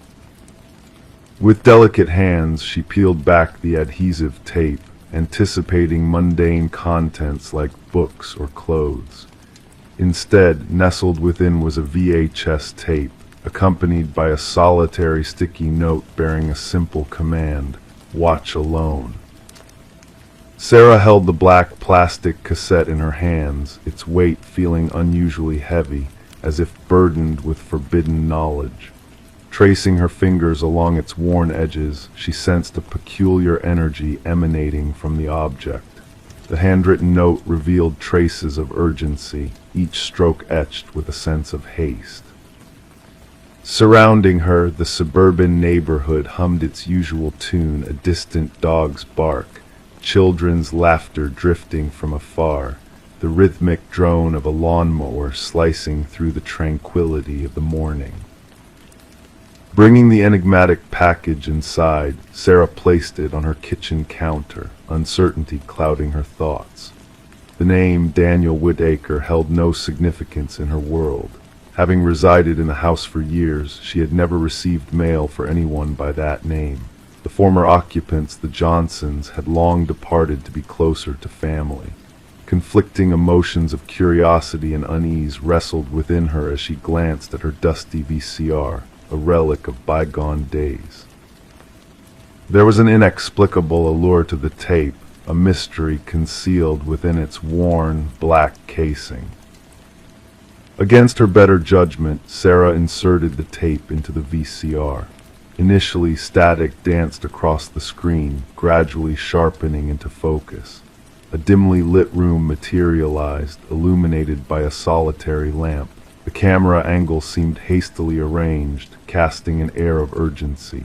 A man sat in a wooden chair, his features initially obscured by shadows. "I am Daniel Whitaker," his voice, soft yet resolute, filled the room. "If you are watching this, someone has found you, which means they will find me as well." Leaning forward, he revealed a countenance marked by fatigue and vigilance, deep-set eyes, rough stubble, disheveled hair. "I did not commit the crime. I need you to believe that. But they framed me, my fingerprints, my DNA, all present without my touch." As Daniel adjusted the camera, the room's barrenness came into view: bare walls, scant furniture, the temporary refuge of a man perpetually prepared to flee. They orchestrated everything. The official account will paint me as the perpetrator, claiming I knew her, that we quarreled, that witnesses heard our disputes. None of it is true. I encountered Catherine Walsh only through the news, bearing the weight of her tragic demise. His voice wavered slightly. Slain in her own home. And yet my genetic imprint tainted the crime scene. In another part of town, Detective Eliza Ramirez studied an identical VHS tape resting on her desk, one of several to surface.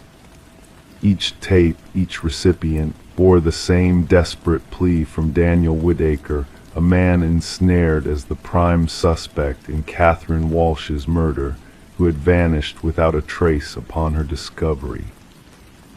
Initially, the Walsh case seemed straightforward: a young professional found strangled in her residence. No signs of forced entry, incriminating DNA evidence linking back to Whitaker.